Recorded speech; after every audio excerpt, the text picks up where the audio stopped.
Waiting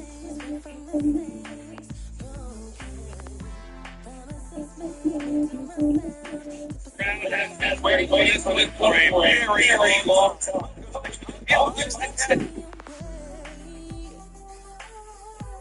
Very long time.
I'm Todd Grisham, and there's nothing quite like a CompuBox Academy crowd, and they are vocal here tonight.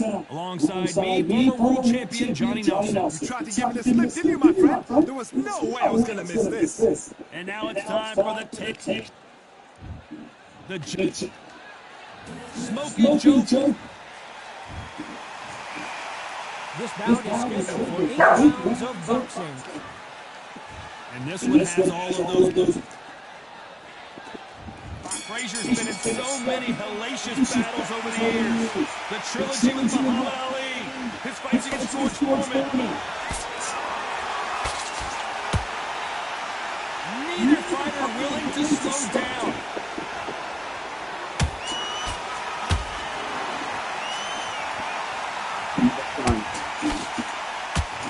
Big hooks upstairs.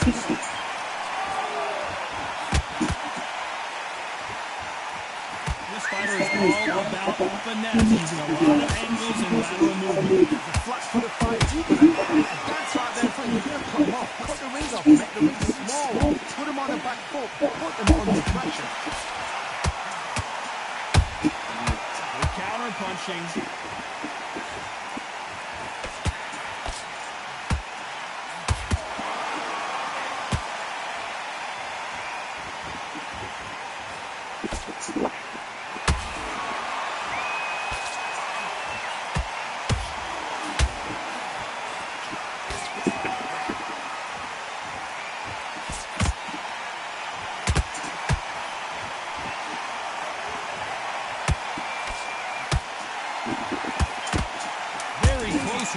10 seconds to go.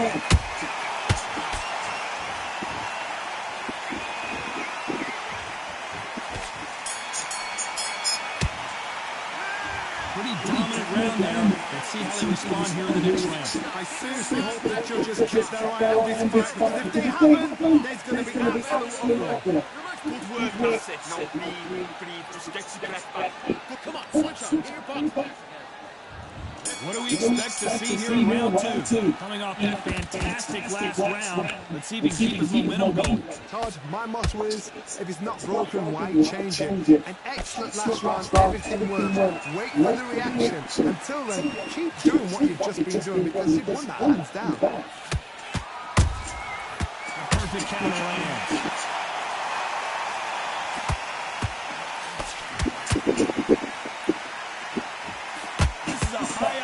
Battle.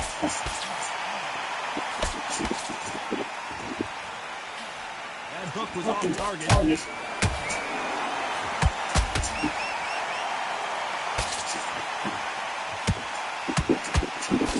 Real good back and forth between these two fighters. Perfectly matched. Skill for skill, tap for tap. Now this fight will say, you know what, I'm just that notch above you. Oh my goodness, Johnny! Can you imagine if he knocks out Del Frazier? How is Frazier still standing? Defense is everything, because they got shot once and know they can get caught again. So for now, just defense, work on defense, blocking and stopping and shooting.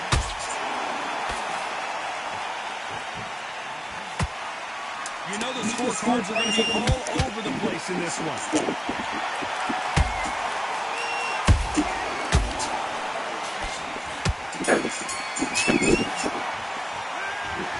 Well, there was no doubt about who won that round. So they don't get complacent. You think this is too easy?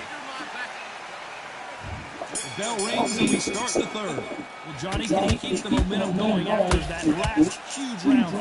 Todd, my motto is, if it's not broken, why change it? An excellent last round, everything worked.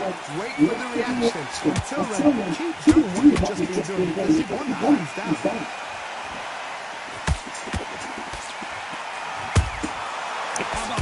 Counter shot.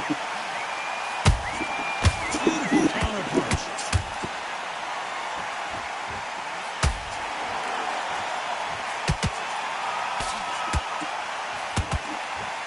No rest for the weary. Gotta let your hands go a little bit. It's okay to be aggressive now. I can't believe we're only halfway through the round. Skill for skill, tap for tap. That's a match made in heaven.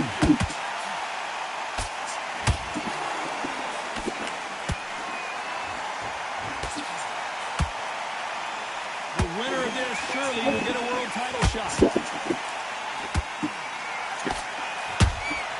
Those counter punches have to hurt.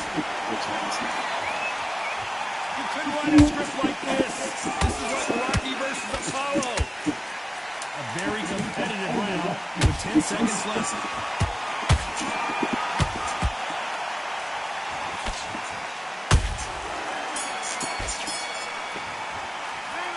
Well, we know they got the advantage so far, but how does this match get turned around? You can't leave it up to the judges. It's up to you as the fighter, and the cornerman's going to put a firecracker on the fight to get out there and get the job done. You were thinking he was smart, kid.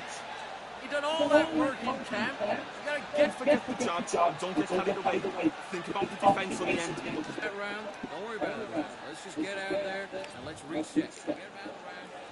And there's the bell for round 4. Coming off that great round, let's see if they can build on momentum here. Todd, my motto is, if it's not broken, why change it? An excellent last round, everything worked. Wait for the reaction. Until then, keep doing what you've just been doing, because you've won that hands down.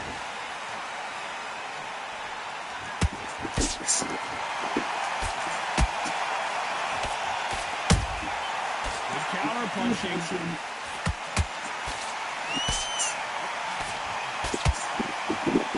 His stamina is off the charts.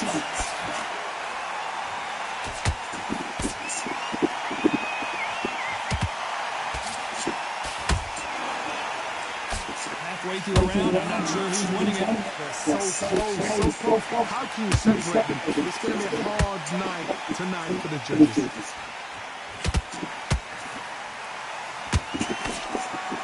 Missing with the hook.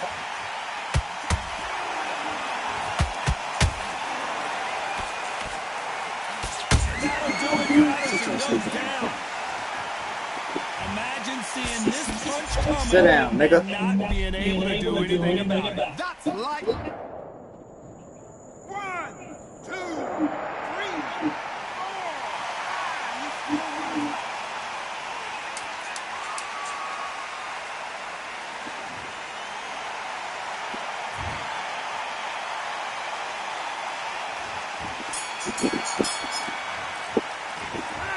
He's been knocked down, but at least not knocked out yet. Love the response, though. Go back up. Took a deep breath, got right. Brush it off. Get on with the job. Keep your shots off and don't get it. Like that round. Good round. Feel good. Stay fit. That's one round. Listen, don't worry about it. You're smart. Relax now. I don't want you to load up. Don't be looking back on. Get focused. Get your mind back on the job. And then get back out there and win the round. Right. Let's go out there and get your boxing back together. Listen, be smart with your insults. Go out there and finish it. On to the fifth we go. He got knocked down in the last round. Let's see what he can do here. If I knock somebody down like that round, you know this round coming out? He's getting everything. Full barrel because I know his legs are gone. So this, you watch what's going to happen. If he doesn't, I'll be very, very surprised.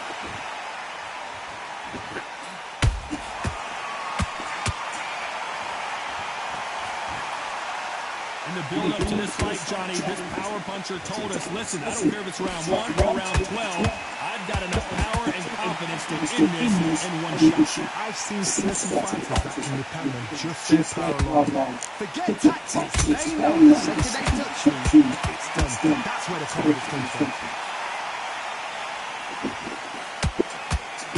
He's putting the pedal to the metal, but has to be careful that he doesn't run out of gas.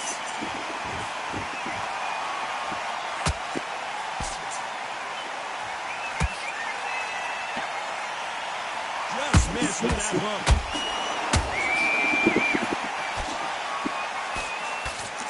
That uppercut misses.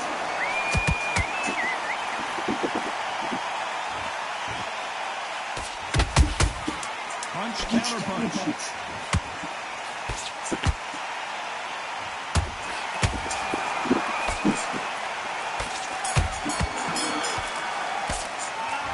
It's no secret who has the advantage after that last round. Let's see what they have in store for us in the next round. Dominance, without a doubt, makes so easy. Box them back together this round. Good round. I like that, Amati. Good man. This fight's not over. On to the sixth round. Last round, complete domination. Let's see what we have in store for us here. Todd, my motto is, if it's not broken, why change it? An excellent last round, everything worked. Wait for the reaction. Until then, keep doing what you've just been doing because you've won that hands down.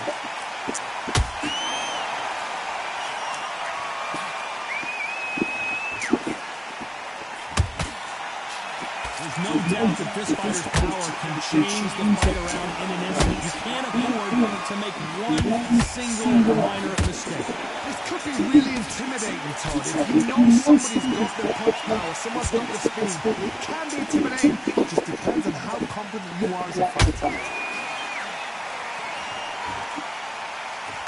The only fear you have with this heavyweight is that he punched himself. Oh, and a shot from the heavens sends him to the canvas. And look at that shot. They couldn't have thrown it any better. I need to see that again. Get up. 1, 2, 3, 4, 5.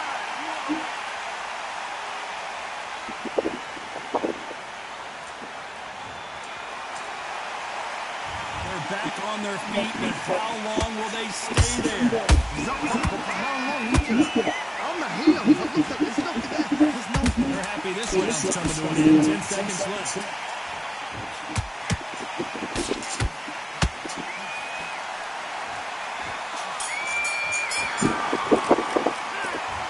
With this next round is going to be crucial considering the knockdown we just witnessed. To make or break the fighter. Come on. You let him back into the fight. There's the bell to start round 7. Got to get the momentum shift coming their way. What can they do here? That knockdown we just saw was a heavy knockdown. I'd be very, very surprised if he'll come out fresh as a daisy. That's not going to happen. He's got to hustle now. He's got to bluff him. Joe Frazier is in trouble. Frazier finally answering back. It's been a tough round so far. It's been a tough round. What will they do? Tell him what the corner. How are they going to get through this?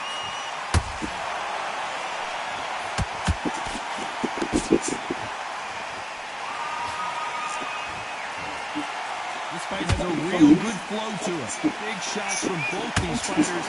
Got to be careful though. Skill for skill, tap for tap. Just like a match made in heaven. Fantastic punch.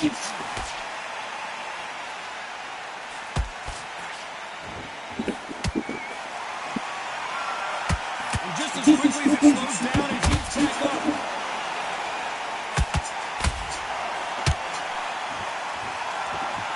You can tell he's stronger, but he's not back. I'm Frazier. There are no losers in this one. I'ma get him.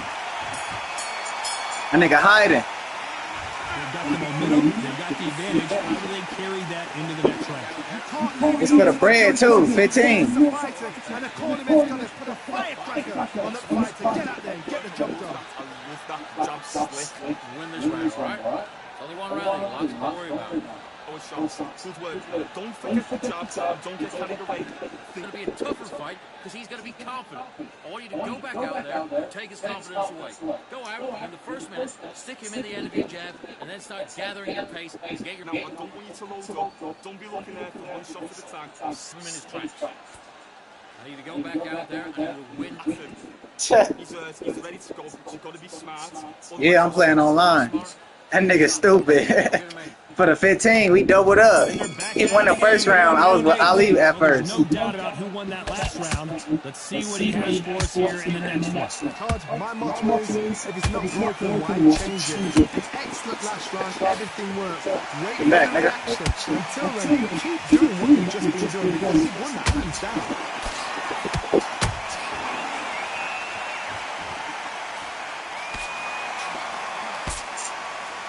We both know who the bigger power puncher is with a significant power. This bitch ass nigga.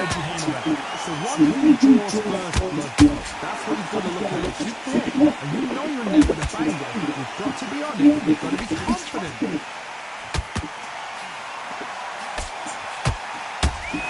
Back and forth in this round. The momentum continues to shift. Stick in my shit. Perfectly matched. Skill for skill, tap for tap. Now this fight will say, you know what, I'm just that notch above you, so I've got to respect both of them more than that.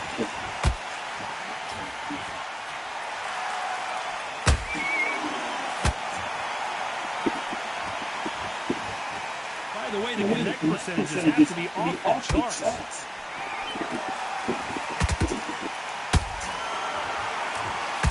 This round's still up for grabs with just 10 seconds to go. Got him. Tagged him. Don't run, nigga. Don't run, nigga. Nigga trying to run now. What a dominant performance. Oh, this bitch ass nigga won. This nigga won. What? Smart.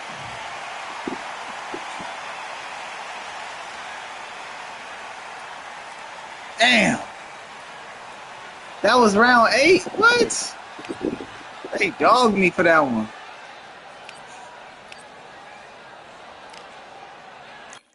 Damn, they dogged me. I don't know what they thought this was, but I come through smoking. Smooth criminal like pounds, just told them with a squad get scolded. What with the Lord, not home, and still might have to grill a brother like Foreman. Back up. Stop rioting, leaves will be falling off trees, you think that it's autumn. Yo, I can't stand these rap boys, feel to eliminate all. I'm trying to raise this stat boy so tall that it might fall. Top striker, man, flick off the goal, so anything I set I achieve and more. Soon bring the man them on some kind of tour. No flick of bars in my rider report. I don't know why they would step to the team and I'll send man airborne like fly beat. Come like this is some sci-fi scene when I lace this magic on these type of beats. I don't wanna hear no talk from a dweeb. You don't respect me if you don't pay my fees. If you don't respect me, then please better back out the way of this heat. I don't know what they thought this was, but I come through smoking. Smooth criminal like pounds, just told them with a squad get scolded. Walk with the Lord, not an omen. Still might have to grill a brother like Foreman. When my dogs start rioting, leaves will be falling off trees. You think that it's autumn? I don't know what they thought this was, but I come through smoking. Smooth criminal like pounds, just told them with a squad get scolded. Walk with the Lord, not an omen. Still might have to grill a brother like Foreman. When my dogs start rioting, leaves will be falling off trees. You think that it's autumn? Yo, step to the place of my cheers, are we all nine and I'm on a mad one. I don't want no attention from that girl if she ain't a bad one. Man try tell me the 3-5 come too stinky as Cali that packs from. And if I go broke, N95s and nightclubs slapped on. Soon put chef on the map, son. Don't come with too many brothers, they cap no. Dog, I don't care about the past, that bad in the present and you can get wrapped up. I don't deal with pests, man got no fertilizer for them. Go on then run up your mouth yet again, Joe get sent all the way up like Rem. Nah, that ain't the flex up. I got cheers on my feet, they're retro. They can act like they got bars. I got bars in my name like Esco, and I'll slap them off like Crespo. Got dish out the news like Metro, and it's punks know that I don't take joke. In person, I reject smoke. I don't know what they thought this was, but I come through smoking.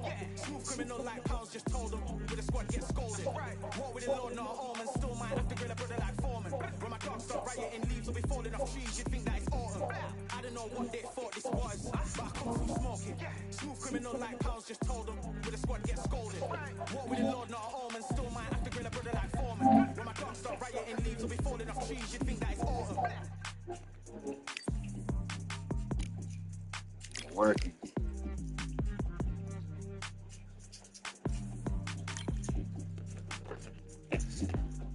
Oh, this nigga D West. This nigga wanna run it up.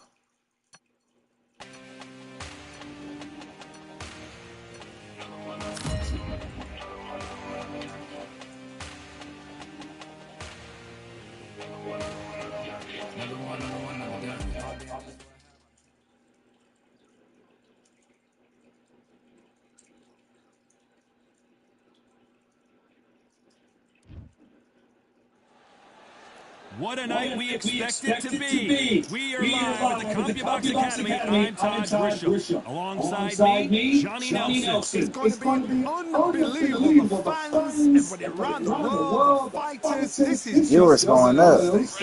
It's time for our tale of the tape. The gentleman of boxing, Floyd Patterson, 6 foot tall with a 71-inch reach.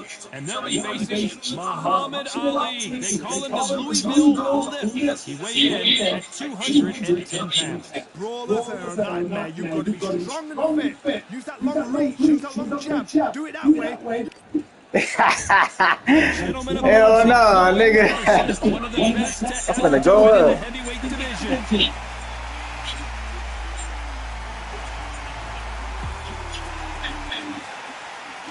This is Muhammad Ali. Never. Here comes the brand new world heavyweight champion, just a course. This D West gonna get the hands. Rounds of boxing. Fighting out of the red. One of the hottest tickets around. Standing room for this, our main event.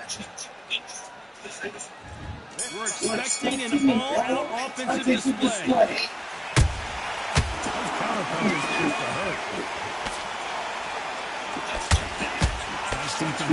D West came in with a bang, huh?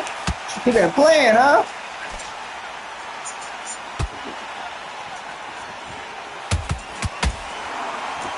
His greatest has been dazed. Muhammad Ali in trouble. A true champion knows how to get out of trouble after they get into trouble, and it appears the onslaught is over at least for now. It's been a tough round so far. It's been a tough round already. How are they going to get through it? Crowd here can wait. They've been buzzing all day long, and finally, we're about to get it on. Can you imagine more confidence walking into a ring with such noise, people chanting your name? You can't even hear your cornerman whispering in your ear. I've been in situations like that where it can be demoralising if you haven't got your wits about you. The exchange punches.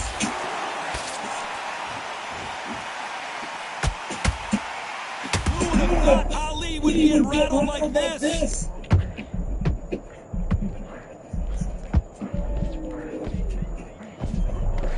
No, we don't see a knockdown. Oh, wait a minute. Oh, and Patterson saves. And apparently no rest for the weary. Thought about taking a breath, but instead, they're in there throwing bombs again. Defense is everything because they got shot once, they know they can go again. So for now, just sit back for the defense, blocking and stopping the shooting. Find a little bit closer than I think a lot of people thought. Perfectly matched, skill for skill, tap for tap. Now this fight will say, just that notch above the other, so I gotta respect both more than anything.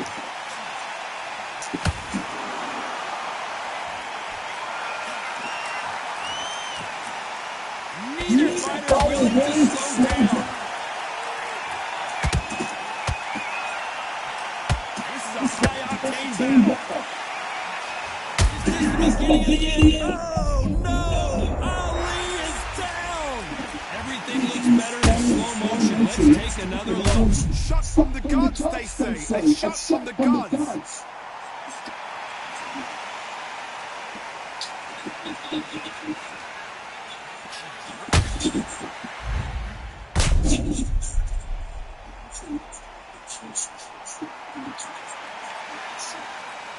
That nigga stupid.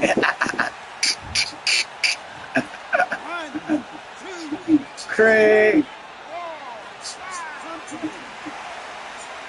I'm finna make these niggas eat popcorn and watch this, nigga. When I'm finished with you, nigga. Final 10 seconds here, and the corner better get warmed up. They got some work to do.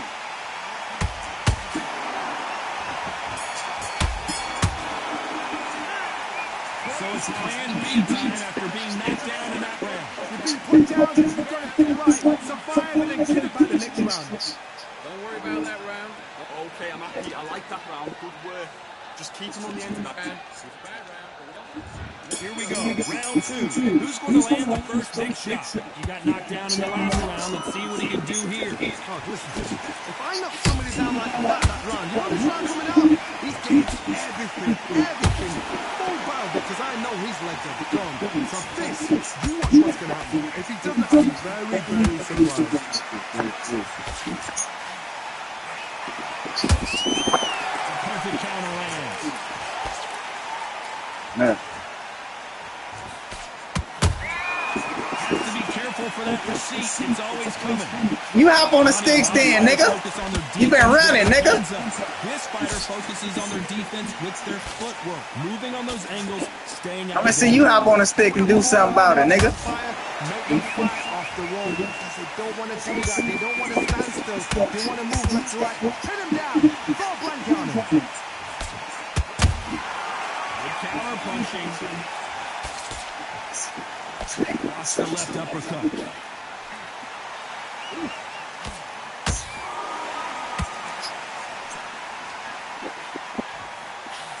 Hey, those punches add up. That left hook is blocked.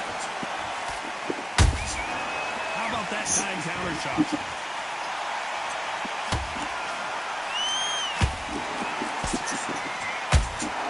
This fighter's always on their toes, trying to get their opponent rattled, get them off kilter, get them out of their rhythm. Do not give an outside fighter time to think. You've got to make the fighter panic. You've got to rush the fighter into doing things they don't normally do.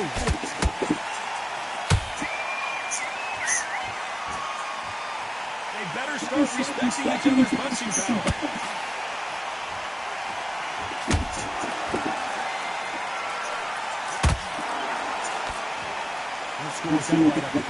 Kiss your glove, nigga. Kiss your glove, nigga. It carries away the left uppercut. Kiss that nigga glove, nigga.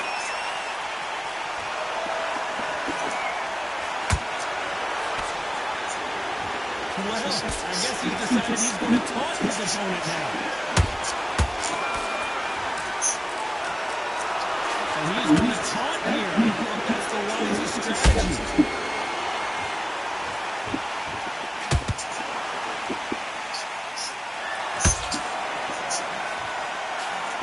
Oh, wait a minute. Ooh, that really affected Floyd there.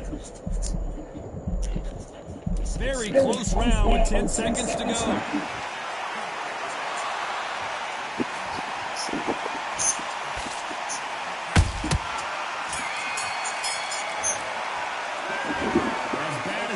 Judging can be sometimes, there's no doubt who won that round. As long as they don't get complacent, if you think this is too easy, if they keep this same kind of pace up, they've gone far.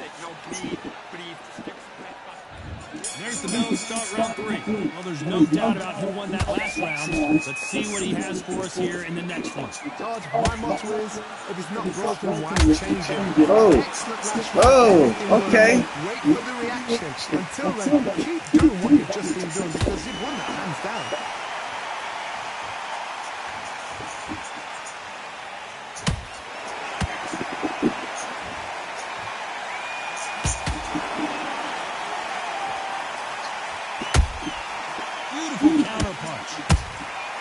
Let your hands go a little bit. It's okay to be aggressive now. Niggas fading right now on me.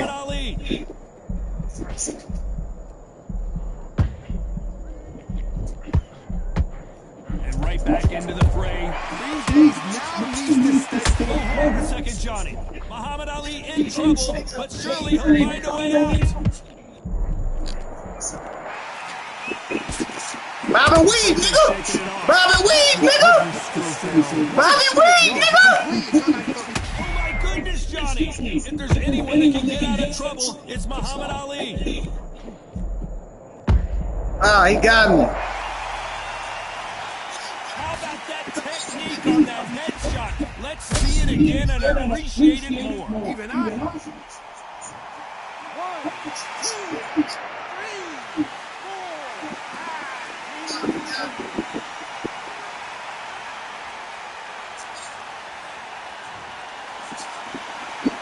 They're on their feet, but is this the beginning of the end? The corner needs to think nice and sharp. They know their fight. They know what their fight's capable of doing and what their fight can and cannot take. This is going to be a tough decision to make. Halfway through the round, and I think he knows he's got a lot of work to do. It's that ever hope. Remember the fight Evander Holyfield? He could be behind on points up until the last 10 seconds, but he's fighting like he's going to put it back. That's the kind of hope we need to see. That right hook won't score.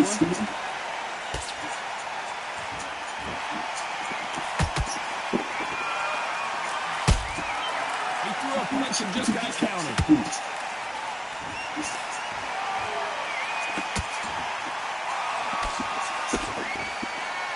Throws the jab that does not score.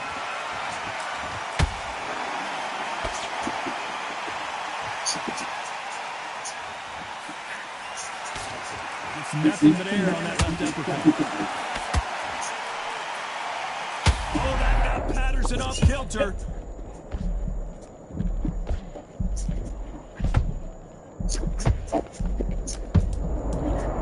Nigga, sober.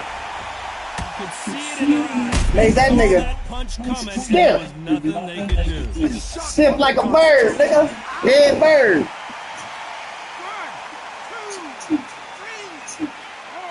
Stiff like a dead bird, nigga.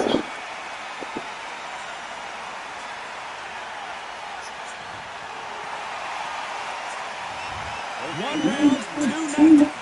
That's it. Here we go to the fourth round. How do you score the last round, Johnny? As both of these fighters went to the canvas. That is showing the fitness, that is showing the stamina, that is showing the hard work done as gym. If you can get knocked down and get back up and knock your opponent down, they've got it.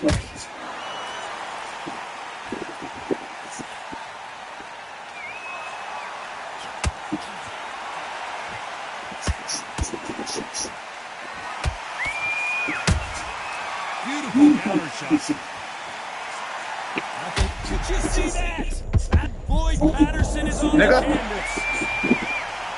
I don't care how good your chin is. A punch like that, and you're going down. You're right, Todd. What a shot. 1, 2, 3, 4,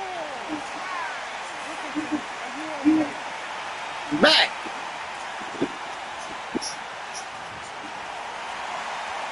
They're back on their feet right now, Johnny. Do they go toe-for-toe or they play defense here? Some fighters, when this happens, it's to be heartbreaking. Some fighters, it's angry. Then they get back into the mix again. I want to know, what sort of character are we looking at here?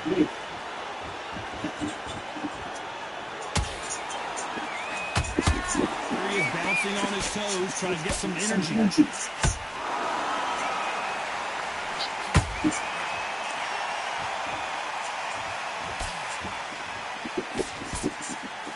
They need to be careful to punch themselves out here. It's a good start to the round for this guy. Perfect game plan. The thing is, can anybody figure out Oh, hold on a second, Johnny. Is this the beginning of the end for Muhammad Ali?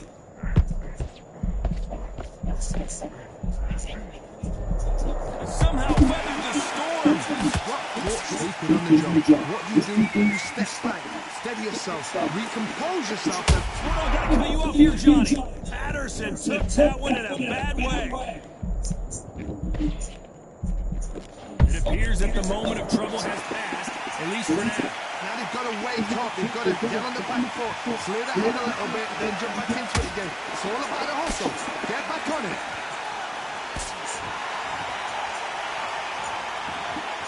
When you're a power puncher, you're not as concerned with how many punches you throw. It's about how many you land and how hard they are. I've seen certain fighters that can depend on just their power alone. Forget tactics. They know the second they touch you, it's done. That's where the confidence comes from.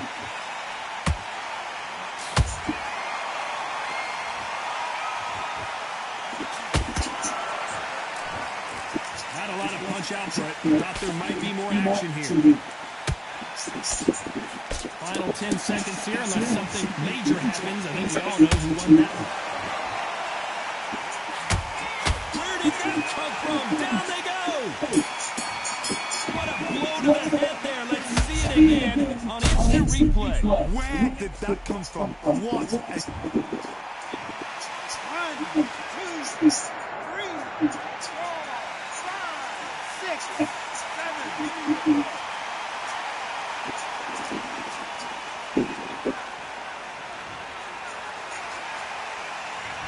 Listen, them were knocked down, and they both got up in that round. Sometimes you talk about drawing first blood. What does that tell you? So, mate, you got to get out there, switch on, and get your feet round, bring down, now relax. Good work out there. The top's work, get your backs and back together. Listen, be smart when you go out there. Just take the right work. And there's the bell to start round 5. What is this round going to look like after all the drama of the previous round where both of these athletes went down? One fighter got knocked down early, got back up again to knock him down. Oh my goodness, Johnny! The greatest has been dazed! Muhammad Ali in trouble! Let's see that again. I've got to see that again. 1, 2, 3, 4, 5,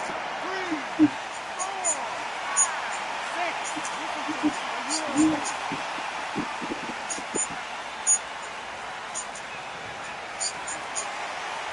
The referee says we will fight on. Not sure about this one. For how long? Look at him. Damn.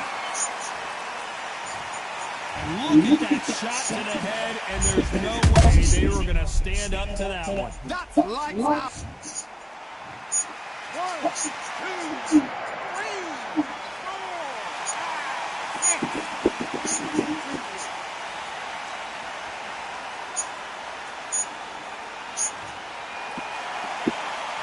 So this was an unexpected turn of events. What happens next?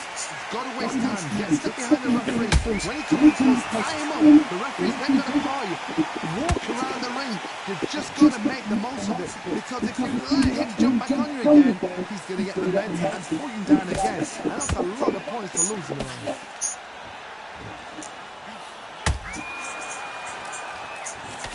halfway through the round, and they're struggling a little bit. Not the best start, but you know what? The cornermen now, it's down to them doing their job. Get through the round, regroup, like freshen up, boom, different tactics.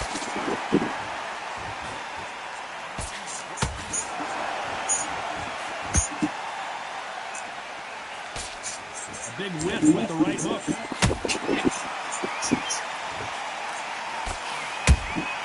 And he wasn't ready for that counter punch. You would not want to be hit by this guy. Trust me.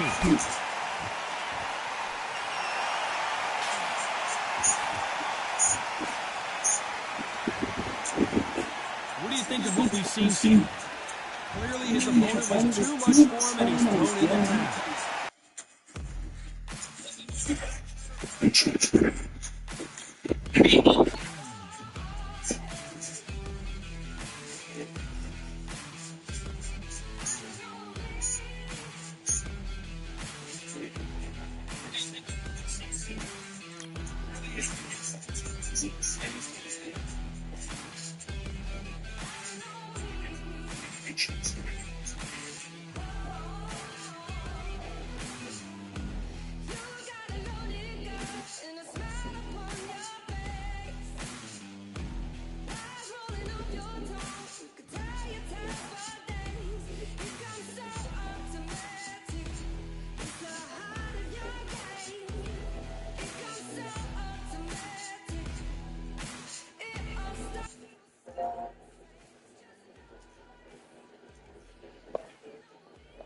Happened, Thug.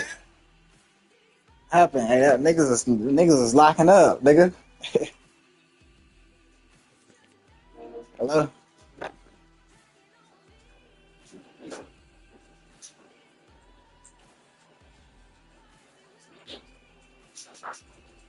Yeah.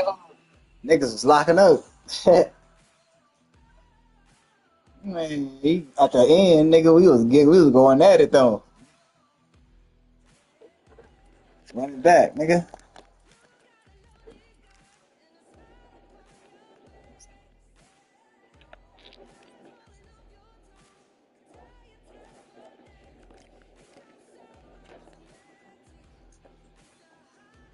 Be right back.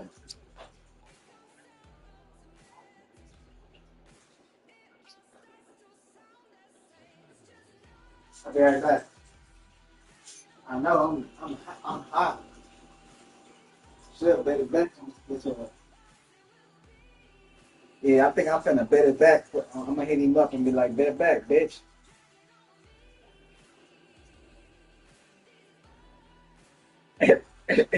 You said what?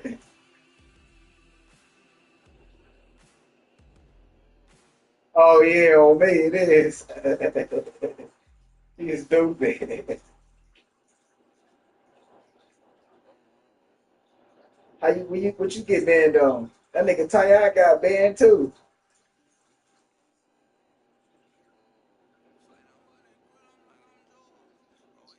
What you get banned on? The PlayStation? Hold on, I'm finna go outside real quick.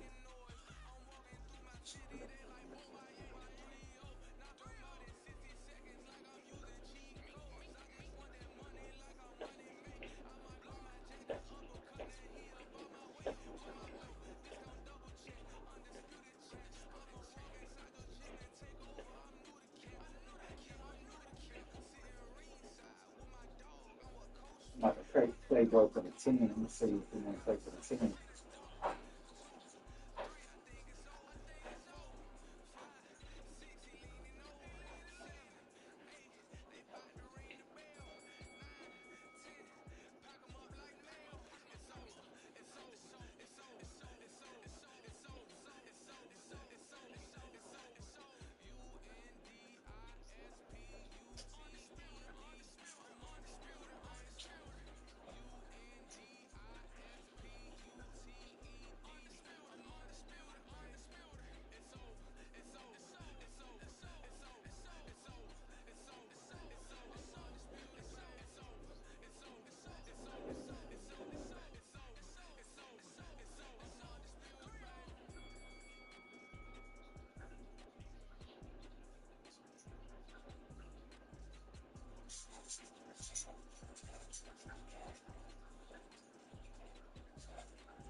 Let's go.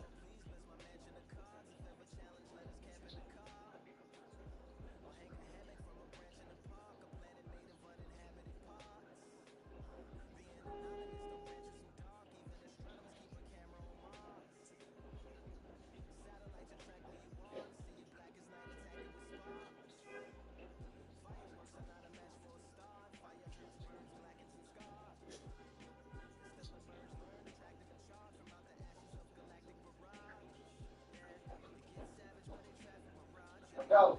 Go. Come. Come. Go.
Ah, this, I hate that nigga.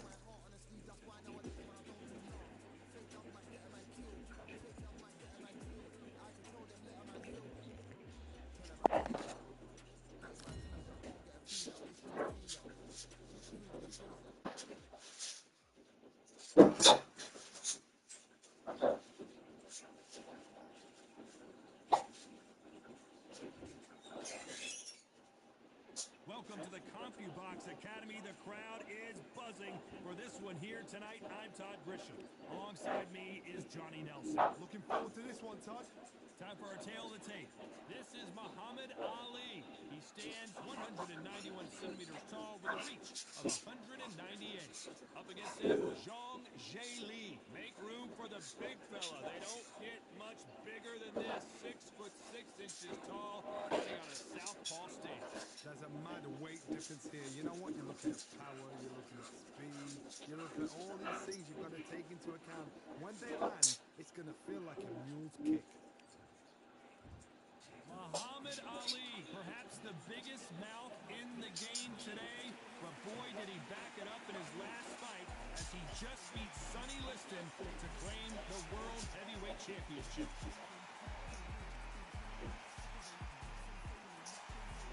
Up against him, Zhang Zheli.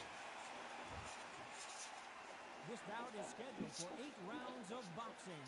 In the red corner, introducing in this corner, undefeated in his campaign with a record of 20 wins, no losses, 16 wins coming by way of knockout. The renowned U.S. Olympic gold medalist and the newly crowned heavyweight champion of the world, the Louisville Lift, Muhammad Ali. Hey, Fighting out of the blue corner, hey. hailing from Zhoukou, China, introducing the Big Bang, Zhang Zheli. You win. A lot of trash talk between these two fighters. Now it's time to put up or shut up.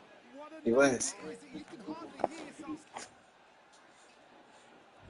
We're expecting an all-out offensive display. Neither fighter willing to slow down.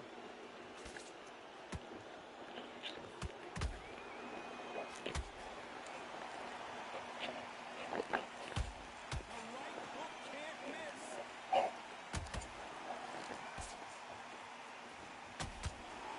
Not too many seats to be had in this arena as the hype continues. Oh, wait a minute. Who would have thought Ali would get rattled like this? Somehow weathered the storm. Ooh, right there. Is this the beginning of the end for Muhammad Ali?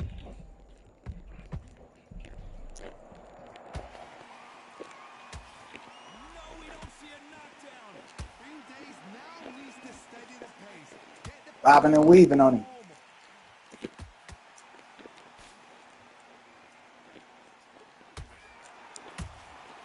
Has to be careful for that receipt. It's always coming. This is one of the best rounds I've seen this year. Back and forth they go.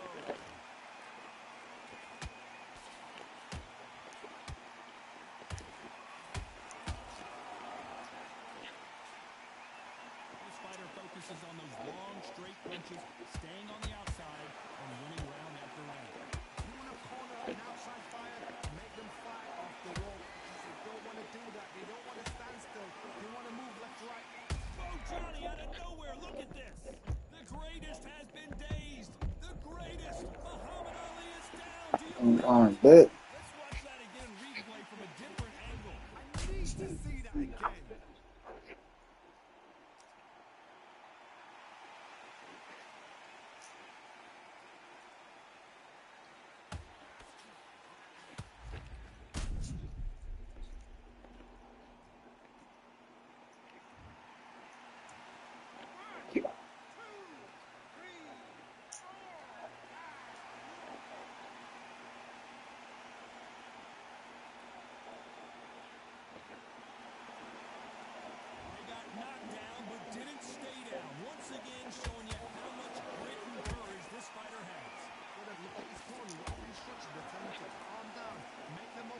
Hey, D West. Johnny, take a look at this action. If there's anyone that can get out of trouble, it's Muhammad Ali. Think that nigga Mac watching too. And now they're going toe-to-toe. Got caught sleeping on the job. What do? You step back, steady yourself, recompose yourself, then boom, back into it. But do not make those mistakes. This is the wrong place to fall asleep. Well done with that counter shot.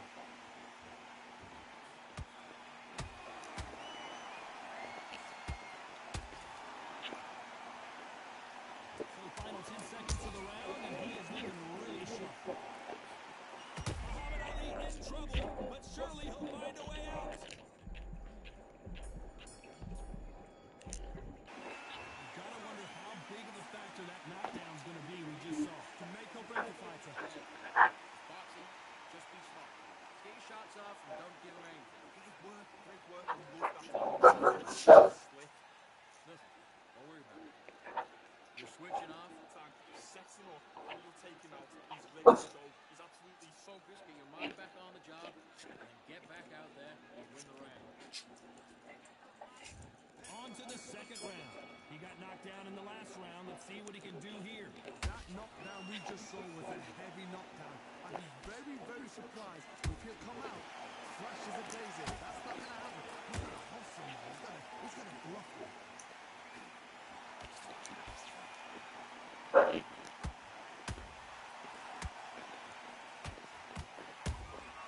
Beautiful counter punch. One punch can change everything in this battle. Has to be careful for that receipt. It's always coming. Catch and shoot. How about that time counter shot? That hook was thrown with some... Did you see that? Zhang is in trouble.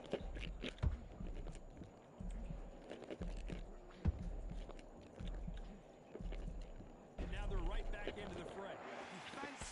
Defense is everything because they got shot once. They know they can get caught again. So for now, just defense. Work on defense. Blocking and stopping and shooting.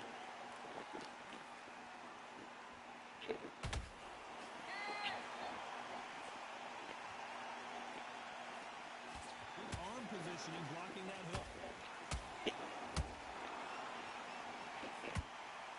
This counter fighter believes in the anything you can do, I can do better. They'll let you throw a punch first, and they'll answer you, and usually hit you. Hold it right there. Is this the beginning of the end for Muhammad Ali? And it appears they weathered the storm. How, I'm not sure. What recovery skills they are. What a shot it was. Completely gone. I thought there's no way he's going to finish this round. Oh, my goodness, John. Nigga, whooping feet. Looked great live. How will it look again on slow motion replay? A shot from the gods took him out.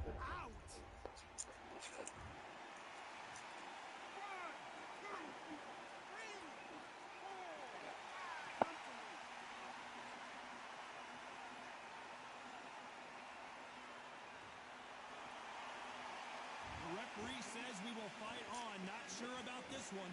Some fighters, when this happens, this can be heartbreaking. Some fighters, it makes angry. They want to get back into the mix again. I want to know, what sort of character are we looking at here? Every time he throws a punch, a receipt is coming right back.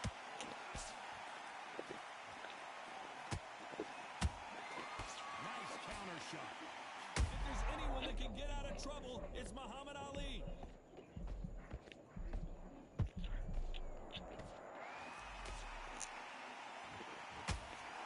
Not the best of rounds with 10 seconds to go. Hold that thought. Zhang is in trouble.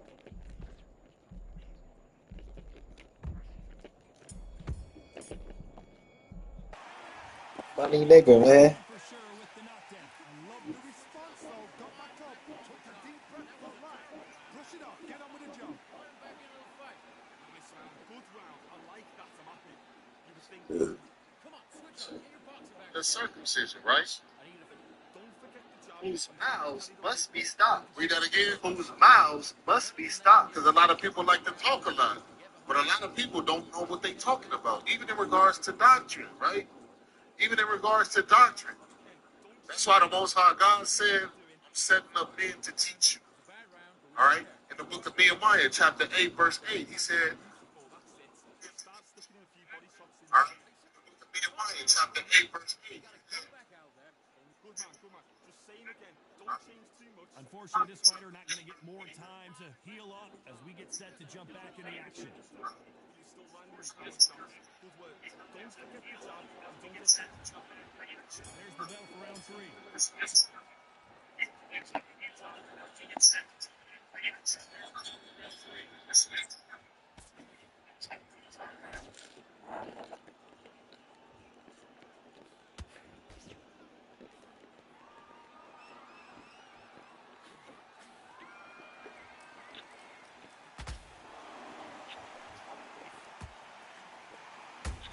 Nigga, sit down, nigga. Sit down, nigga. Sit down, nigga. Sit down, nigga. On the Sabbath. Make them rest on the Sabbath. Can I get my trumpeters in there one more time? My trumpeters up, man. I know it's inconvenience right now.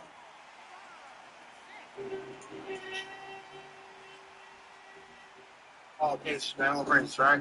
Happy New Moon. This is the 6th installment. Continue, but what does the game plan have to look like now? Somebody can smell blood here. They can smell blood. They've got to be smart. Get in there. Blood. He got away with it.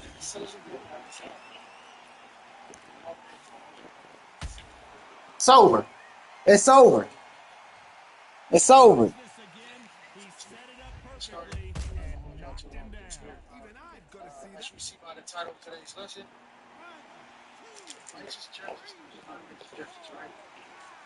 Righteous judges, unrighteous judges, right? Let's take a look.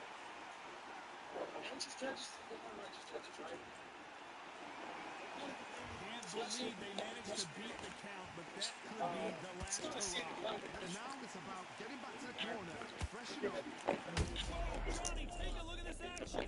Zhang is in trouble. I'll turn to social media. And down goes Zhang. I noticed. How can you miss a minute? You can watch that all over again. Righteous judgment. Righteous judgment. Righteous judgment. Our nation seems to They are going to surrender. No mas. And that is that. They surrender. This is over. you know, prominent brothers in this world that got caught up in that matter, so we talked about it. Crowd has been waiting for this for a very long time. He quit.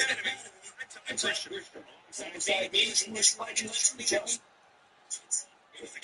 alongside me, English legends, He quit.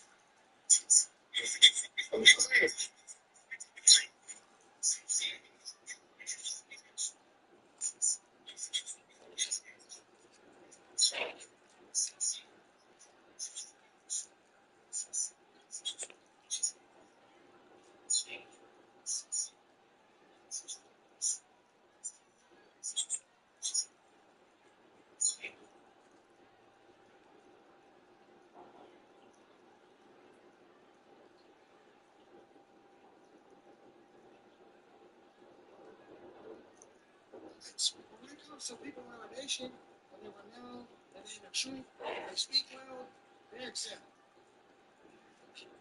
Can't say nothing about that. Let's call it righteous judgment. Let's call it unbalanced, right? Once I try to say false balance is what? Domination. Once I try to say he hated all Israel denominations, right? So we got to make sure that we got to even kill others, brothers and sisters in the truth. Either they agree with us, either they got the Holy Scriptures, either they got the knowledge of understanding, right?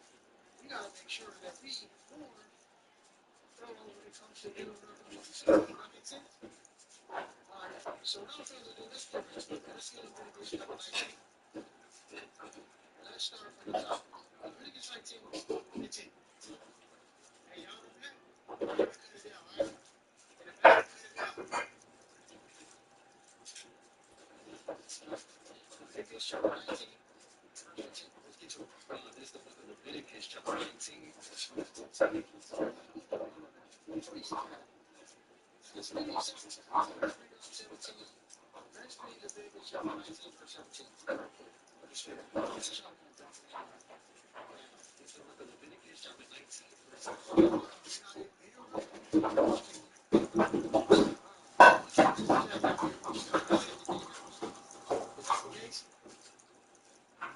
Check audio. Audio good, right? Say you don't want to get shit. This is the Leviticus 19, verse 17. Thou shalt not hate thy brother in thy heart. Thou shalt in any wise rebuke thy neighbor.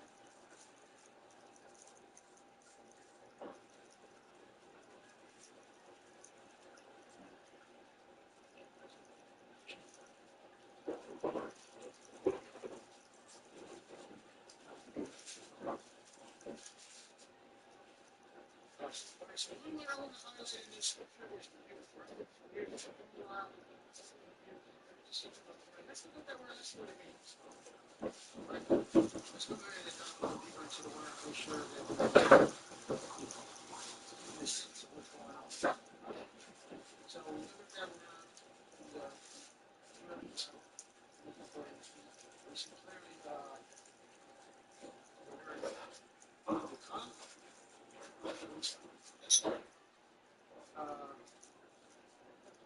It's codified as H3198.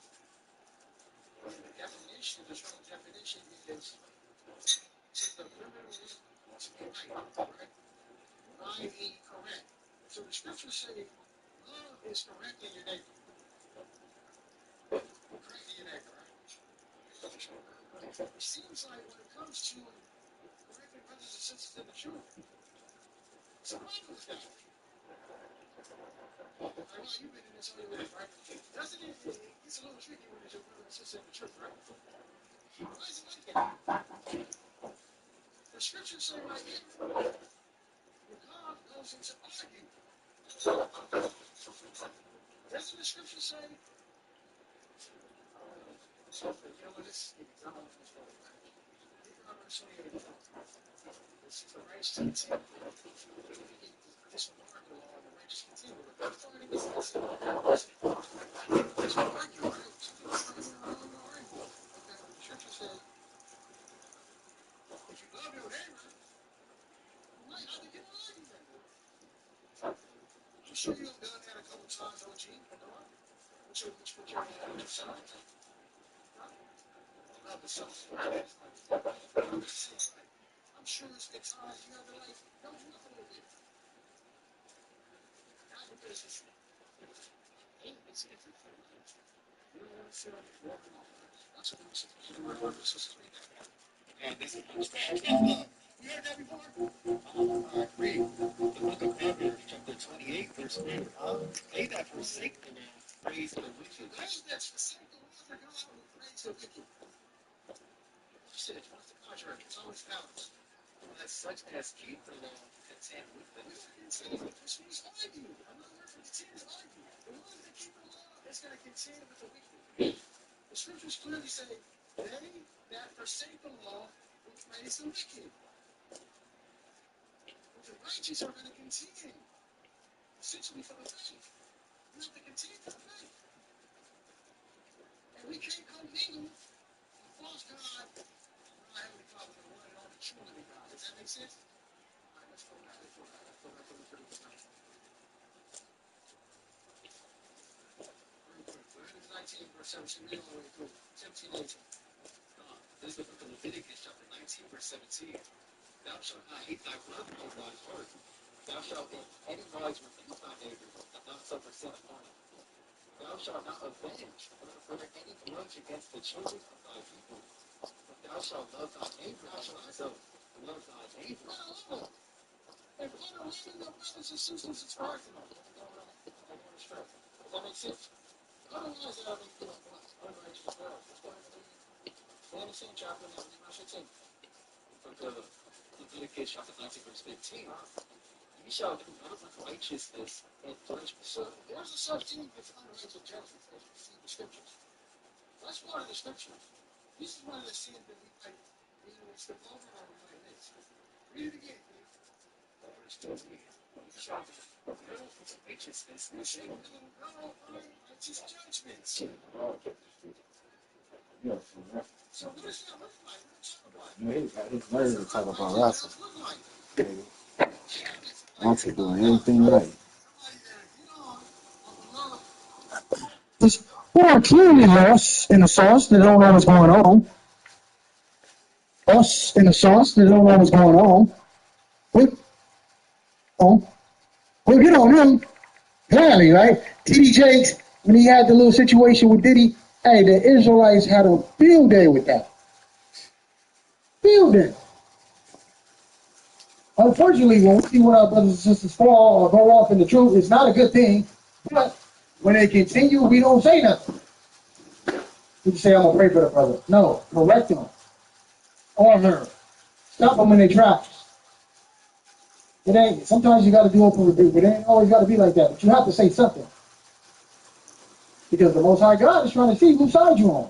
Are you on the side of righteousness or unrighteousness? Thin line. Very thin line, right? Finish that all the way through. You shall do no unrighteousness in judgment. Thou shalt not respect the person of the poor, nor honor the person of the mighty. But in righteousness thou shalt judge thy neighbor. Right, so we do have an hierarchy in Israel. And I ain't gonna lie, this is challenging. It's hard to judge somebody you love. It's hard to judge somebody that you respect and reverence. It's hard to judge, you know, if you was in a position you have to make a judgment against the elders, you know, God forbid. It'll be difficult. It'll be difficult. Like, these men raised me, you know, probably in the truth. Right? But hey, look, the scriptures say, whose side you on? Whose side are you on? You on the side of God or man? Are we trying to be man pleasers? Or are we trying to do what's pleasing to the Lord? Because if we're going to do what's pleasing to the Lord, then that means sometimes we're going to have to do something that's displeasing to man. Does that make sense? Very simple, right? Give me that Jeremiah 2:32. Now we got mighty men in this walk. We got men who are studied, who speak well, they're elegant, they got the look, charisma, they talk the talk, they know how to debate. They got all the amenities and qualities of being somebody well respected in the nation, right? But the second they do something that's dumb, or the second they do something that's foolish and obviously wicked, instead of correcting them, we want to extend too much mercy and grace. Too much. And then we turn a blind eye. That's the problem. And then we act and we pretend like these things didn't happen. And that's what I'm seeing way too often in Israel. Way too much, right? Read what you got, brother. God, this is the book of Jeremiah, chapter 2, verse 30. In vain, 33, so verse 33. Why trimmest thou thy way to seek love? Therefore hast thou also taught the wicked ones thy way. Right? So why are we going to trim our ways to seek love in the truth? We don't trim our ways when it comes to the family members, right? We rebuke them. We get on their butts. Do we trim our ways when we rebuking our family members? What about our Christian brothers and sisters that don't know what's going on? What about when you're on the highways and byways and we teach them? We don't trim our ways when we deal with them, right? But when it comes to our brothers and sisters in the truth, that's when we say we're going to draw the line. That's problematic in so many instances. So problematic. I can think of 100 different reasons why that's problematic, right? But for the sake of time, let's go ahead and get Ecclesiastes chapter 8, verse 11. We're going to run through this, right? But I think it's important for us to talk about righteous and unrighteous judges, right? There is a such thing. Read what you got, bro. This is the book of Ecclesiastes, chapter 8, verse 11. Because sentence against an evil work is not executed speedily, therefore the heart of the sons of men is fully set in them to do evil. And this is the problem we see in Israel. Just because the Most High God doesn't judge you immediately, just because the Most High God doesn't right that wrong immediately, here we have individuals that believe, oh, I got a pass. I'm good to go. I did such and such in the dark, but nothing happened to me, so I'm good to go. Remember, the scripture says, just because a sentence isn't executed speedily. Right? Read that one more time. Ecclesiastes chapter 8, verse 11. Watch this, family. Watch this. Because sentence against an evil work is not executed speedily, therefore the heart of the sons of men is fully set in them to do evil. The knowledge puffed us up. I got away with this sin. I got away with this wickedness. I bend the law right here. I'll give you an example, right? I was street teaching with a sister. I don't know if brothers remember. A while back, probably like 2 or 3 years ago. Make a long story short, she was a sweet elderly sister. I was breaking her down. She was listening. She was, adhering to the word. Now she had a square in her mouth or in her ear. I can't remember. I can't remember if it was lit or not. I know she had a square though. Square for y'all got squares that don't know what's going on. It was a cigarette, right? She had a cigarette, and I said, sister, before you go, I appreciate you listening and adhering to the word, but it's imperative I let you know the truth. Okay? You being an Israelite, your body being a holy vessel, and your vessel being belonging to the Most High God, you should not partake in smoking cigarettes. And that's when her whole attitude changed. She said, well, I've been smoking cigarettes since I was 11 years old. I'm 56 years old, baby. What you mean? I've been smoking since I was 11 years old. Read it again, brother. Read it again. Ecclesiastes 8, verse 11. Because sentence against an evil work is not executed speedily. Because she didn't get the judgment speedily, she thinks he read it. Therefore, the heart of the sons of men. You can't tell me nothing. I've been smoking cigarettes since I was 11. But she's not seeing the ramifications of her action. She's not seeing the byproduct of her action. Right? High blood pressure, cholesterol problems. You know what I mean? I can tell from talking to her, her voice is real raspy. She's like on all type of medication. But since she's been smoking since she was 11, according to her, and she's 56, she's like, man, you can't tell me nothing. I've been smoking for 40 plus years. I'm good to go. All right, brothers. All right. I gotta go. On that note, I gotta go. That's an example of us, right, not having an expedient judgment, and then our hearts become wicked and more wicked and more wicked and more wicked.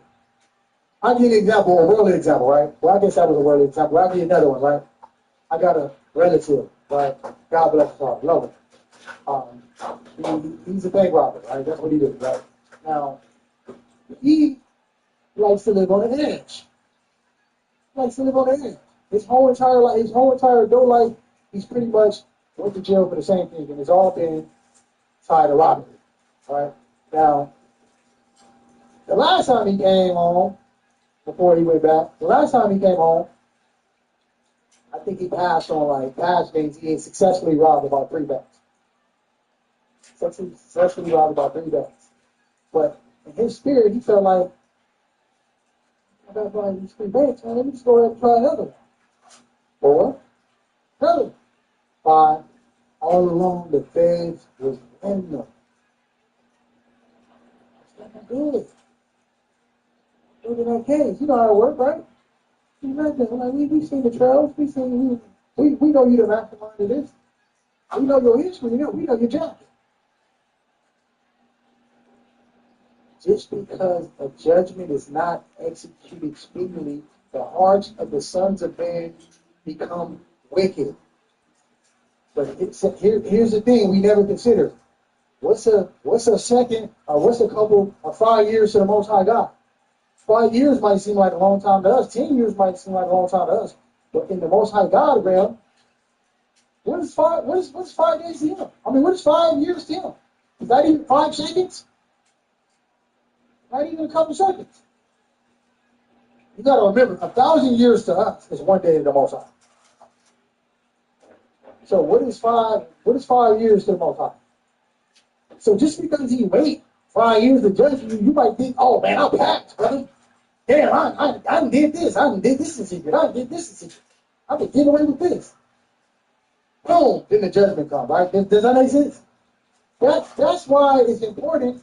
The Most High God said that for y'all to be judges, righteous judges, let me correct myself, and correct your neighbors, because if you don't, then the hearts of man become evil. Evil. And then they're set on doing evil. So let's get an example of that. Let's get the history of Susanna in your pocket. Watch this. Let's get an example of what that looks like in actual real time. Let's get the history of Susanna in the Apocrypha. Read down when you got it. We're going to start from the top.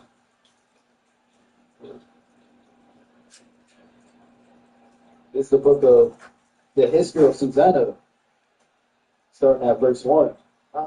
There dwelt a man in Babylon called Joachim, and he took a wife whose name was Susanna, the daughter of Pelsius, a very fair woman, and one that feared the Lord. Her parents also were righteous, and taught their daughter according to the law of Moses. Now Joachim was a great rich man, and had a fair garden joining unto his house, and to him resorted the Jews, because he was more honorable than all others.